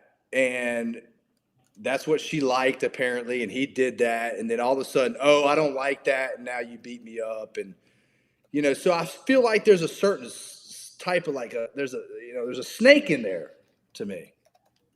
So I don't know, man. And I feel like if I'm a GM, I'm definitely going to ask him about every single bit of it before I sign him, and I'm going to know everything I can. So... But as a pitcher and as a player and as an athlete, I most certainly believe he has big league potential still and big league outs and big league innings. Okay.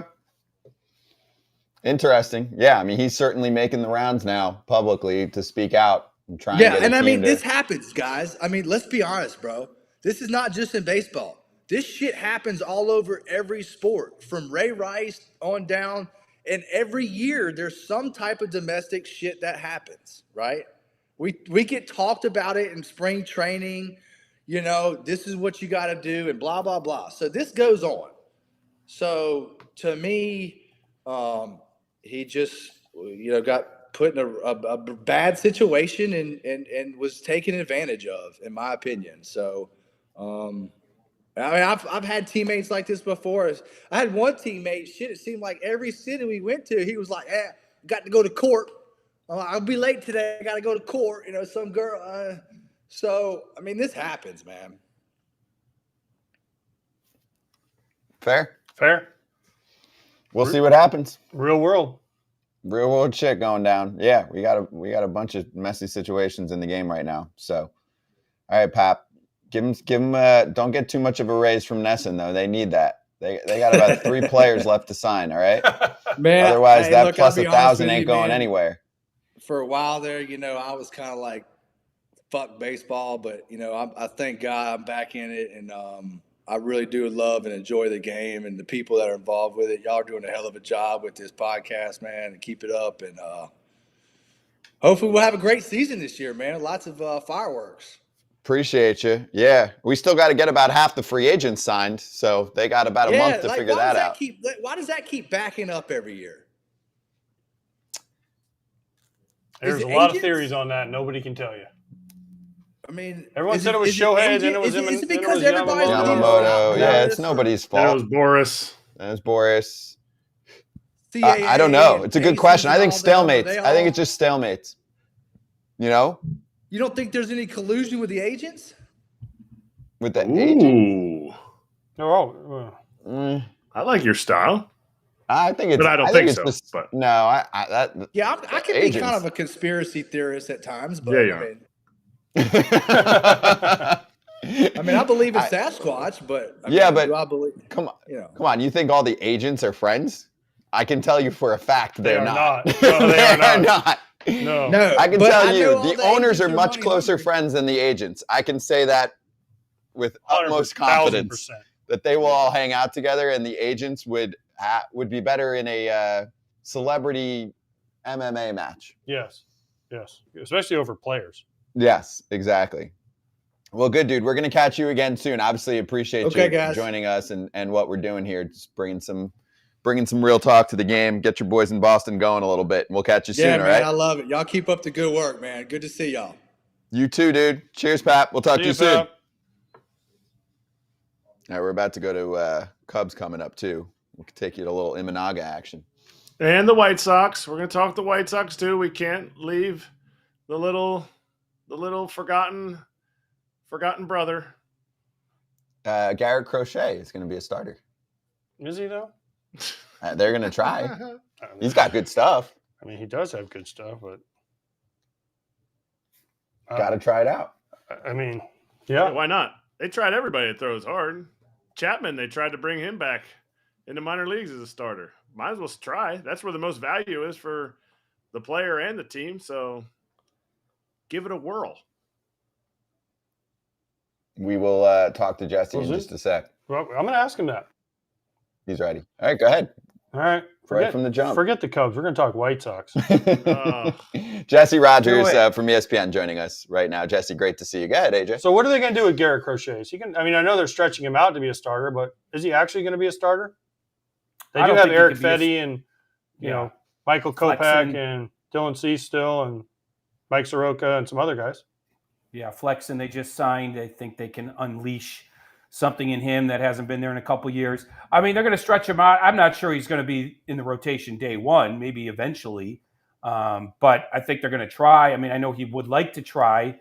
And if it doesn't work, you stick him back in the bullpen. You can always do that. So I would not imagine day one, April 1st, he's in the rotation, especially with a bunch of other names that you just mentioned. But let's see how spring training plays out. He's finally healthy. Okay. All right. I mean, who's going to – and then Chris Getz came out recently and said they need a right fielder. Who's that right fielder? Cody Bellinger? No, I don't think so. I mean, Getz did a Zoom yesterday. And I got to say this. During the last regime, last season, all the crap that went down, the way I described the White Sox was they were operating at like 70% capacity. And maybe that was being kind. They just were not an organization that was operating at full capacity. I will say under Getz so far, I think that number is going up. They're still not at 100%, but I feel like now we're getting a little bit closer to a front office that's working efficiently. Remember, there was dysfunction there. There was dysfunction in the clubhouse. Now, I'm not saying I love their offseason so far, and I'm not saying they're ready to go out and spend on Cody Bellinger, but at least things are feeling a little bit more normal, and I have been impressed by Getz and the people that he has hired, but I don't think Jerry Reinsdorf is ready to open up his wallet for Cody Bellinger or anybody else like that. It's been a lot of movement on the margin so far. Hey, Jesse, while we're on the Sox, I got a Sox question. It's been asked a lot in our chat from fans. D-Rod said, will Getz soften on a Dylan Cease package? I'm going to add my 2 cents here, too. I don't think they should soften that much. Obviously, I don't know the exact names that are being talked about on a team-by-team basis, but I can tell you this. With the way that it costs to acquire a starter from the free agent market, if you can get a guy who has the upside of a number 1 starter for $25 million over 2 years, you better freaking give me 2 or 3 top-end prospects for him, no? Yeah, and that's why Chris Getz is waiting. He's waiting for the dust to settle on Jordan Montgomery, on Blake Snell. And then, look, it's a game of musical chairs. And if there's a team left without one, maybe they do meet what Getz is asking for. It's basically 2 top-end prospects and some fill-ins. I think they've been offered 1 and some fill-ins. That's the best way it's been described to me.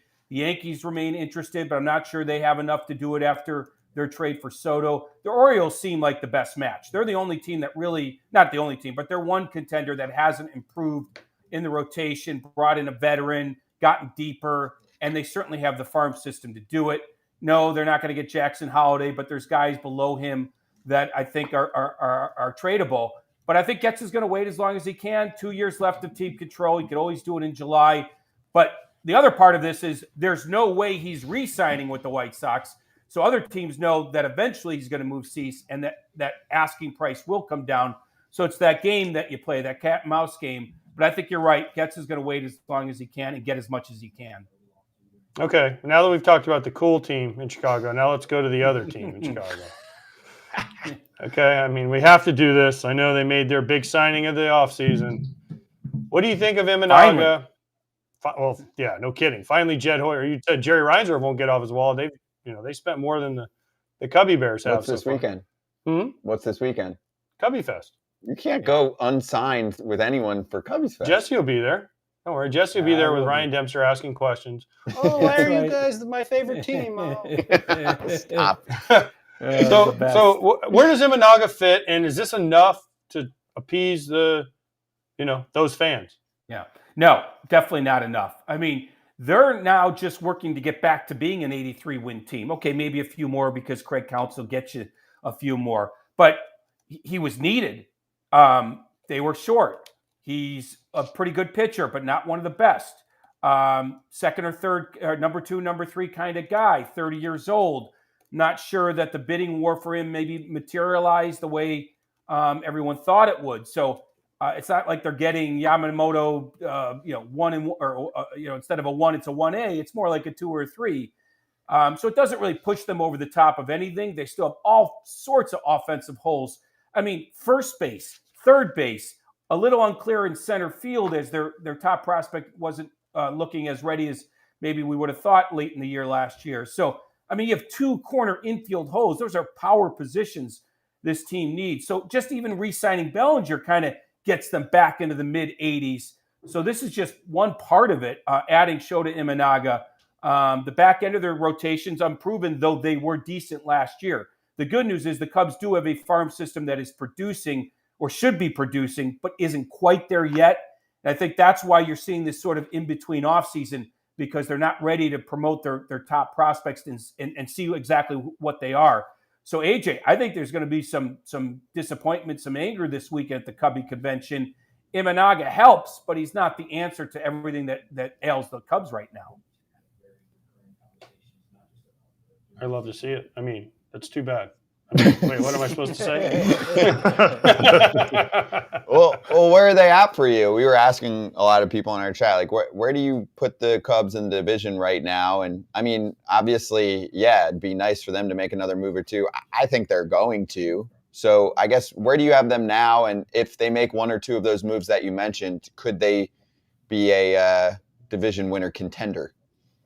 I mean, if they re-sign Bellinger and sign Hoskins, now your offense starts to look pretty good, especially if Morel takes another step. But those are 2 big ifs, both Sporus clients. That's something we could talk about in a moment. They're about where they were last year, low 80s. I think the Reds, if you can project a little bit, might be the class of the division, especially if their young pitching stays healthy. I don't know what Milwaukee's going to be under Pat Murphy, but they haven't ripped apart that team just yet. I thought Burns might be traded, but that hasn't happened. Yelich is still there, so we'll see. They're the reigning champ. Looks like St. Louis will be better. I'm not sure that those veteran pitchers they signed are going to put them over the top. So it is kind of the same as it's been the last couple of years. A weird division, not a 100-win team in there necessarily, but I don't make the Cubs the favorites today. I'd probably make the Reds the favorites. So, yeah, I think they're a low 80, mid-80 win team, especially if you add a little bit with Counsell there because, we know he can get the best out of the least. And so if they get to 85, I think that's good. But you want to think about 90 if you're the Chicago Cubs and the big market team that they've been in the past. Explain to me your Scott Boras comment. I want to hear because I mentioned it yesterday. The Nationals at one point were a team that were, hey, if there was a Scott Boras client, Boras was going to go right to ownership and get this contract done. Do we have that in Chicago? Because we don't in the North Side. Absolutely not. Neither team has done well with Boras over the years. Now, they signed Bellinger last year. That was a one-year deal, okay? But that's not what we're talking about here. It has been a long, long time since the Cubs signed a Boras client to a big multi-year deal. And if you think about it, they drafted Chris Bryant. He wins an MVP. They don't sign him up. They traded for Jake Arrieta. He wins a Cy Young. They don't sign him up. There is not that kind of relationship where Scott can pick up the phone to owner Tom Ricketts and get a deal done. And you're right. We see Boras clients congregate. Washington. The most recent example is now Texas. And with Simeon and Seager. Then Jordan Montgomery shows up. Then Max Scherzer shows up. That is not happening in Chicago. But sort of the impasse here is there's a match, right? Bellinger did have a good year. The Cubs need him. There's a match at first with Rhys Hoskins. They don't have a first baseman. There's a match at third with Matt Chapman. I mean, we could keep going through these names. So it does feel like a little bit of, I don't know how else to say it, a game of chicken going on between Boras and the Cubs. Like, who's going to blink? Who's going to give in? At some point, the Cubs are going to sign a Boras client. I just don't know when that will be. And you know how Scott works. His clients are interconnected, as we just said. Washington, Texas.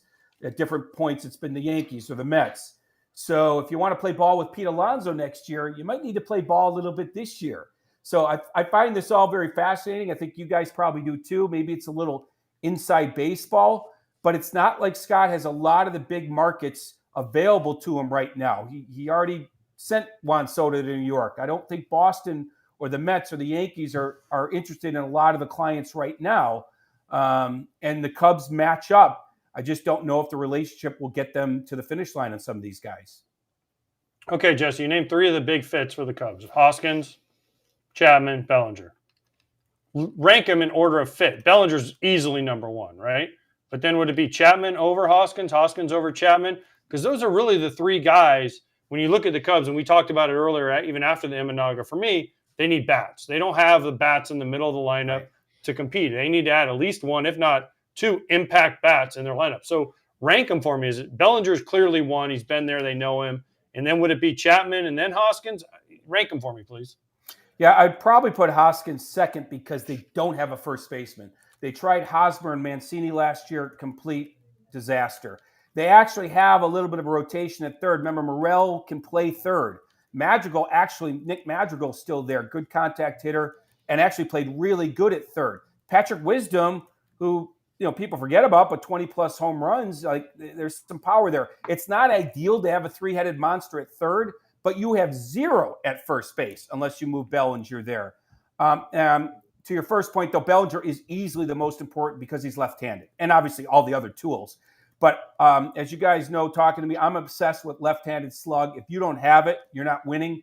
That's why the Yankees were desperate, and they do get Soto. You heard about the Blue Jays' pursuit of Ohtani, partly for that reason. And I think the Blue Jays should still go after Cody Bellinger. The Blue Jays are 1-out in the playoffs because they're two right-handed.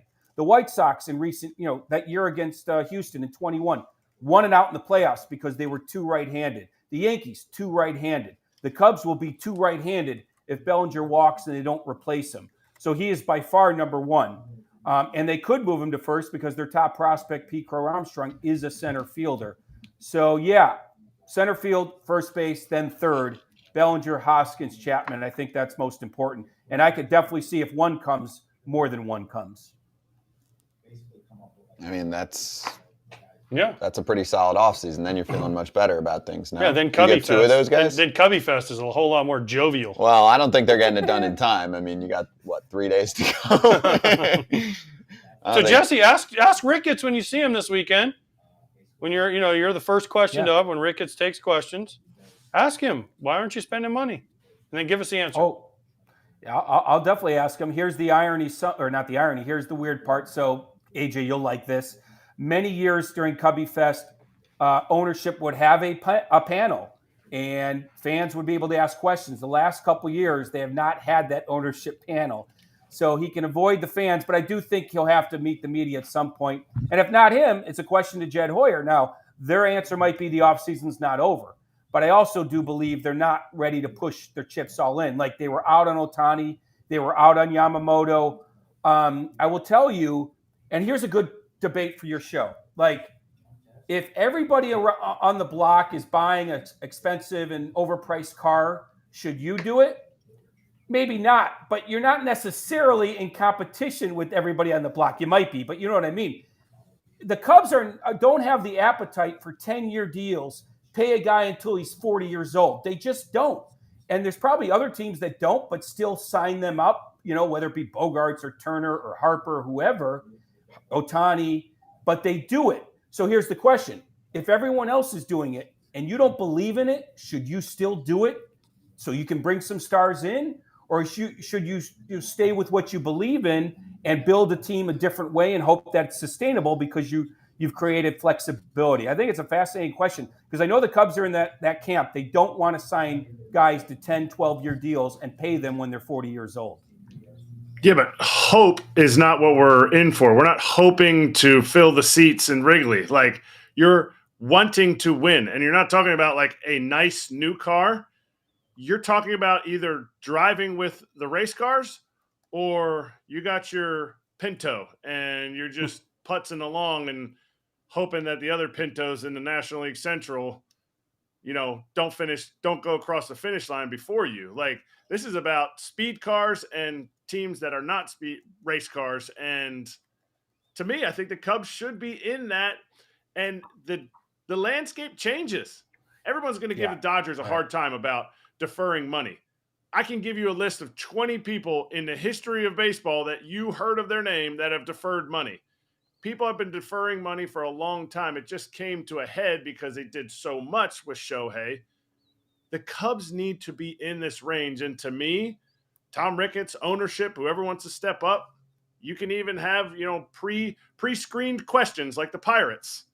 But they should have to answer to this, or else the fans need to do something like not show up, because that will matter.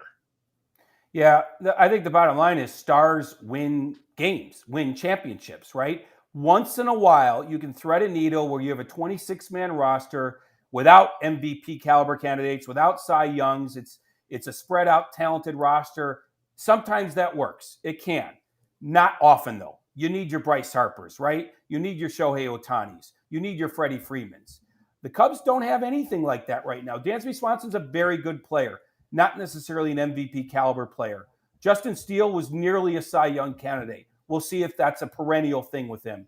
But there's a reason stars win championships and are called stars, because they produce. You have less confidence in teams and players that don't produce every year. I mean, that's like obvious. So you're right. I mean, if you want to play in the deep end of the pool, you're going to have to pay for it. And right now, the trend in baseball is these long-term deals. The Cubs are trying to buck that trend. There's no doubt about it. Maybe it'll work. Maybe they'll win and have sustained success. But I think that's why they hired the best manager possible, so they didn't leave any wins on the table, and they could get more out of less and not necessarily have to spend $400 million on Juan Soto next offseason, for example. What's funny, though, Jesse, is this could all be fixed. I mean, players are under team control for a long time. Some players so long, right, that enter the league at 24 that by the time they hit free agency, teams are not interested in them. that jacks up the price of a player that hits free agency when he's at a younger age. Now, that's not the case with everyone, but the other part of this is because there's a luxury tax, right, which some teams use as a salary cap, and regardless of where you're at, it punishes you. Even if you're the Mets, they lost 10 picks in the draft just based on the luxury tax number that they hit, right? So Bryce Harper, to me, was a brilliant contract because, sure, I don't think they're expecting him to be as good at 39 as he is when he's 29, but they spread the money out, and he's a mid-20s mil a year player. That's what a lot of these deals are, right? Last offseason, there was a run of that. Do they expect Trey Turner to steal 80 bases when he's 40 or wherever that contract goes? No, but it keeps the average annual value down for them. So I just think that was the league creating that, you know? Yeah, and I think that there are some owners that just don't care, even if the contract is horrendous at the end. If John Middleton wins a couple World Series or gets to a couple more, I think he'll say it's money well spent. I'm not sure that Cubs ownership feels the same way. I think obviously Peter Seidler felt that way, the way he ran the Padres before he passed. So, and Steve Cohen certainly is probably willing to run this team that way. So there are some that are willing to, and some in big markets that won't. I'm not. If you know it's a bad contract, can you be criticized for not signing it? I don't know. But the bottom line is the end result is what matters. If the Cubs can win a World Series without a guy making $40 million for 10 years, God bless him. It's just really hard to do. Yeah, but that's where they're missing the boat, because the thing is, who cares what Harper or Turner look like at that age? I think what we're looking at is Harper's worth 50 a season right now. So if he's getting 26 a year and you're getting an extra few years, to me, the math is the same, right? The math is actually better because you're saving the team money on the short term, but also you're saving the team on a luxury tax where they'd have to pay more to owners that pocket it at the bottom of the league, right? And here's the other part of it. The bottom seed, the last seed, you guys know this, in the National League has made the World Series the last 4 full seasons, 19, 21, 22, 23. So if you're a National League owner, you're thinking, well, just get in, anything can happen. And there's some truth to that. But on the other side of the coin, the Rangers are a great team to compare the Cubs to. They were in similar spots, but the Rangers fast forwarded their rebuild by spending as much as they did the last couple of years, and they win a World Series. The Cubs are definitely doing it more methodical and are more than happy to get in as a 6 seed, 5, whatever it is. And if once in a while you pop for 100 wins, great, but they're not setting themselves up to be a 100-win team in the real near future. They might be setting themselves up to be a good team, but they were a good team last year. And, I guess if Arizona can make the World Series, anybody can. But I'd rather be the Rangers. Okay, but in 16 when they won, what'd they do? Lester, Lackey. They did spend. They brought in the pieces, right? They had Yeah. Brian Rizzo. They've developed some guys, but then they went out and topped it off with the right moves. Chapman, Arrieta, right? I mean, right now it looks like the Cubs and the Mariners trying to win 54% of the games and go home happy. Collect all that money from that McDonald's across the street. Right.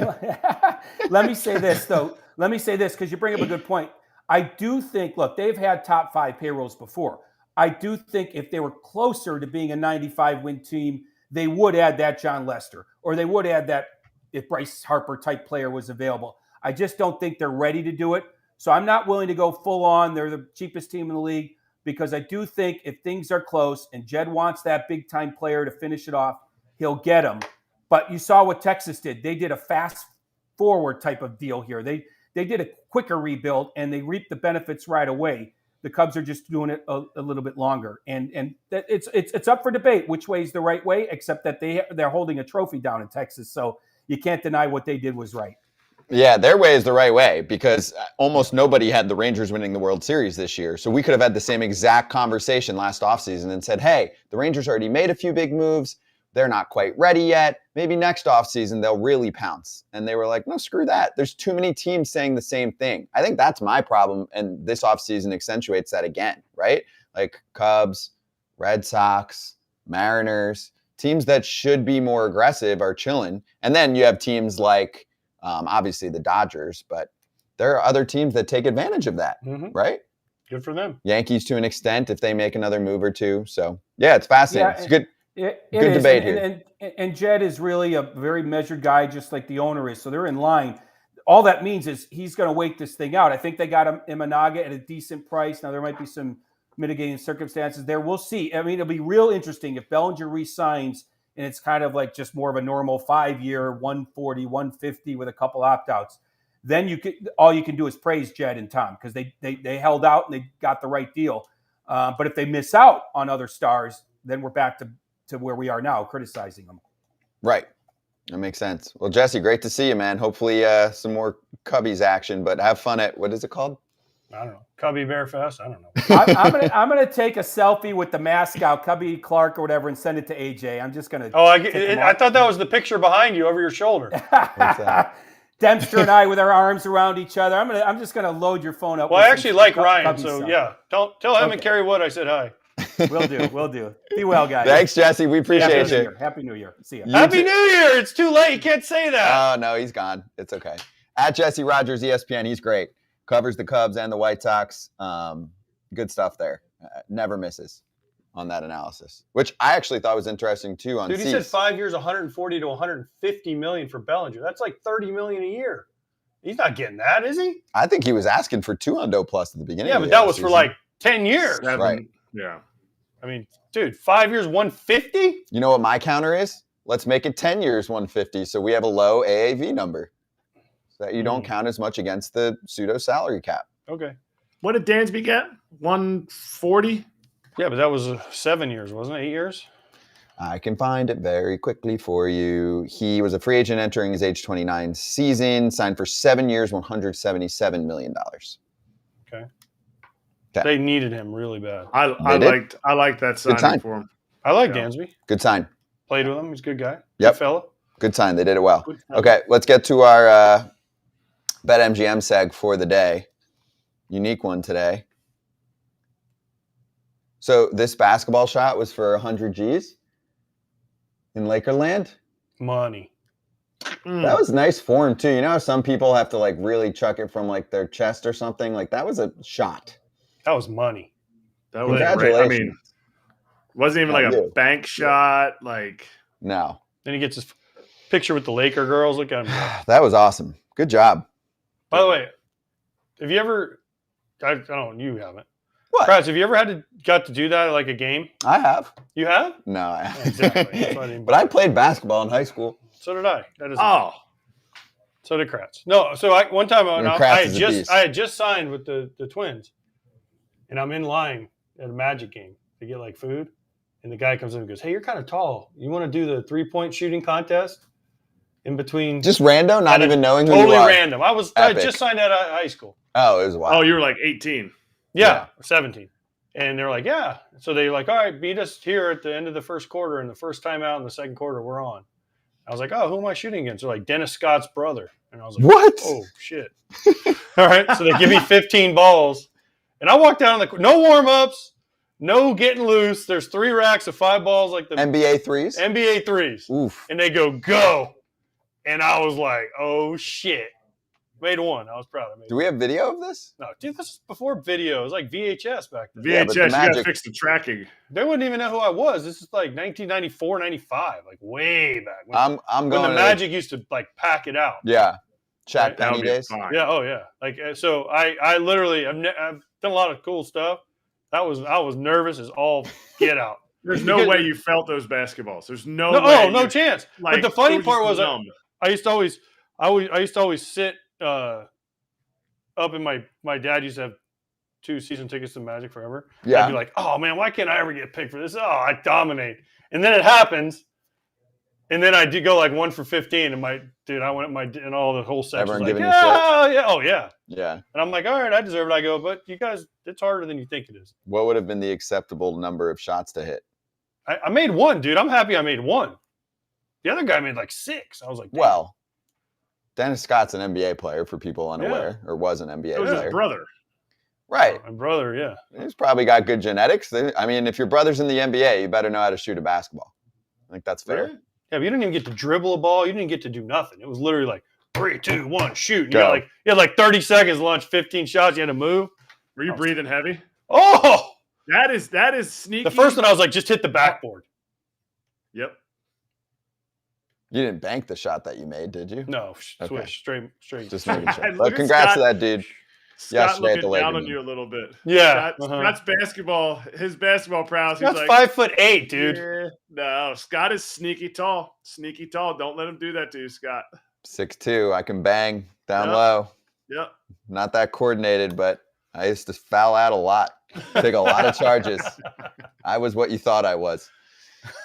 Anarchy. Anyway, BetMGM Sportsbook account holders who create an entry in our BetMGM $1 Million Playoff Football Challenge have an opportunity to win a share of $1 million in bonus bets if you predict the 3 playoff football questions correctly out of the eligible users. Each entry period has 3 questions, okay? So there'll be 3 questions about wild card weekend, then divisional round, and then the AFC and NFC championship games. You log into the app, go to the promo tab on your account to access the challenge, complete and submit the challenge entry. 1 entry per customer permitted per entry period. Gambling problem or concern? Call 1-800-GAMBLER. All right, so before we get to the end of the show, bring it back. There we go.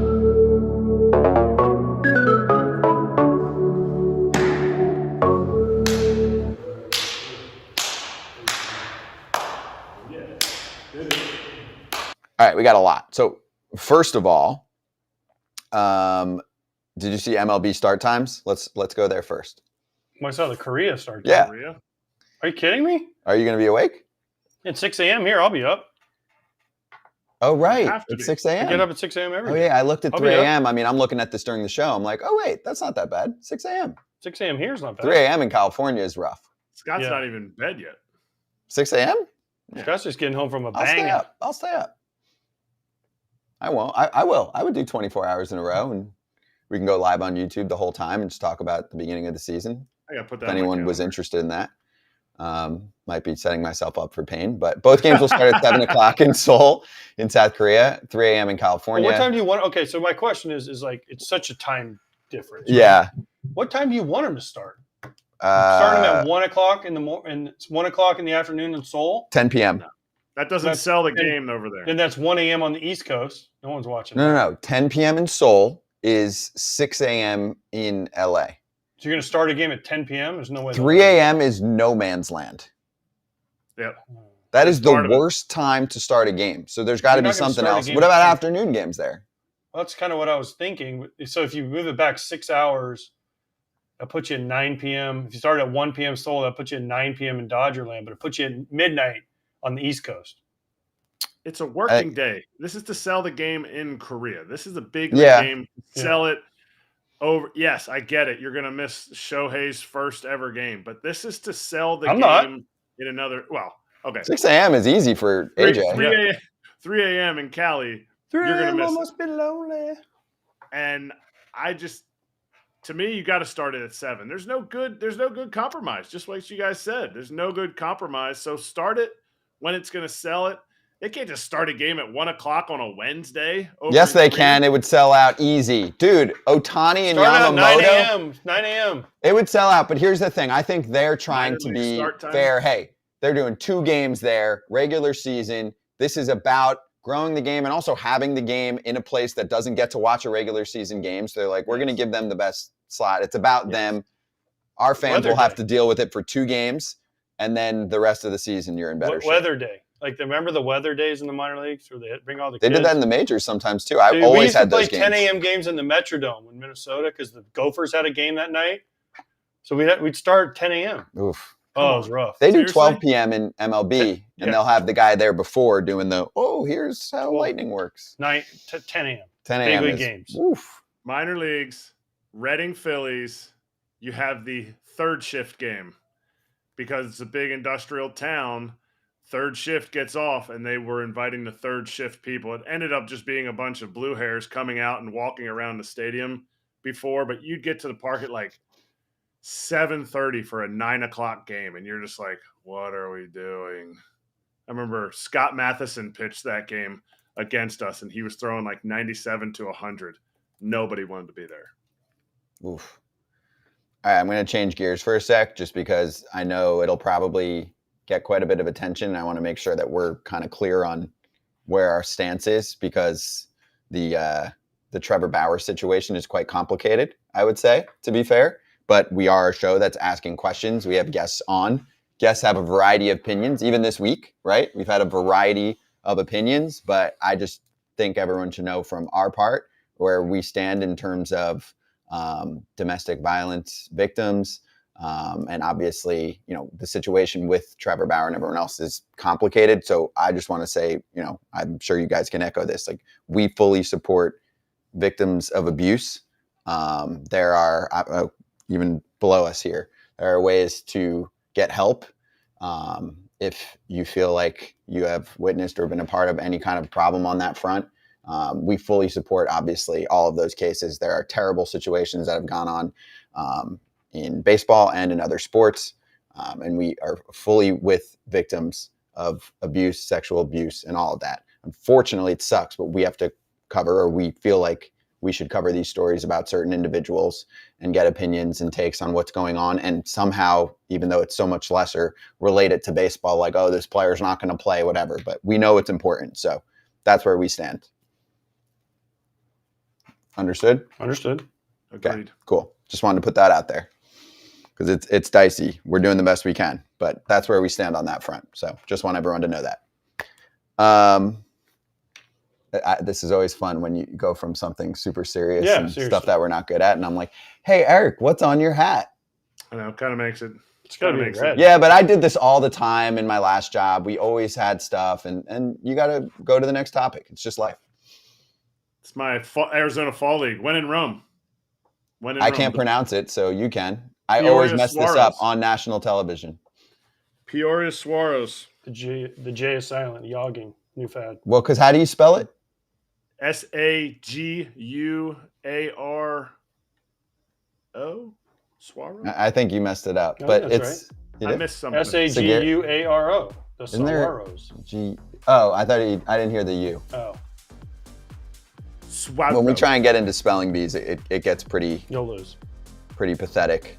Wait, I lost where my place is because somebody just sent me who the guests are for tomorrow.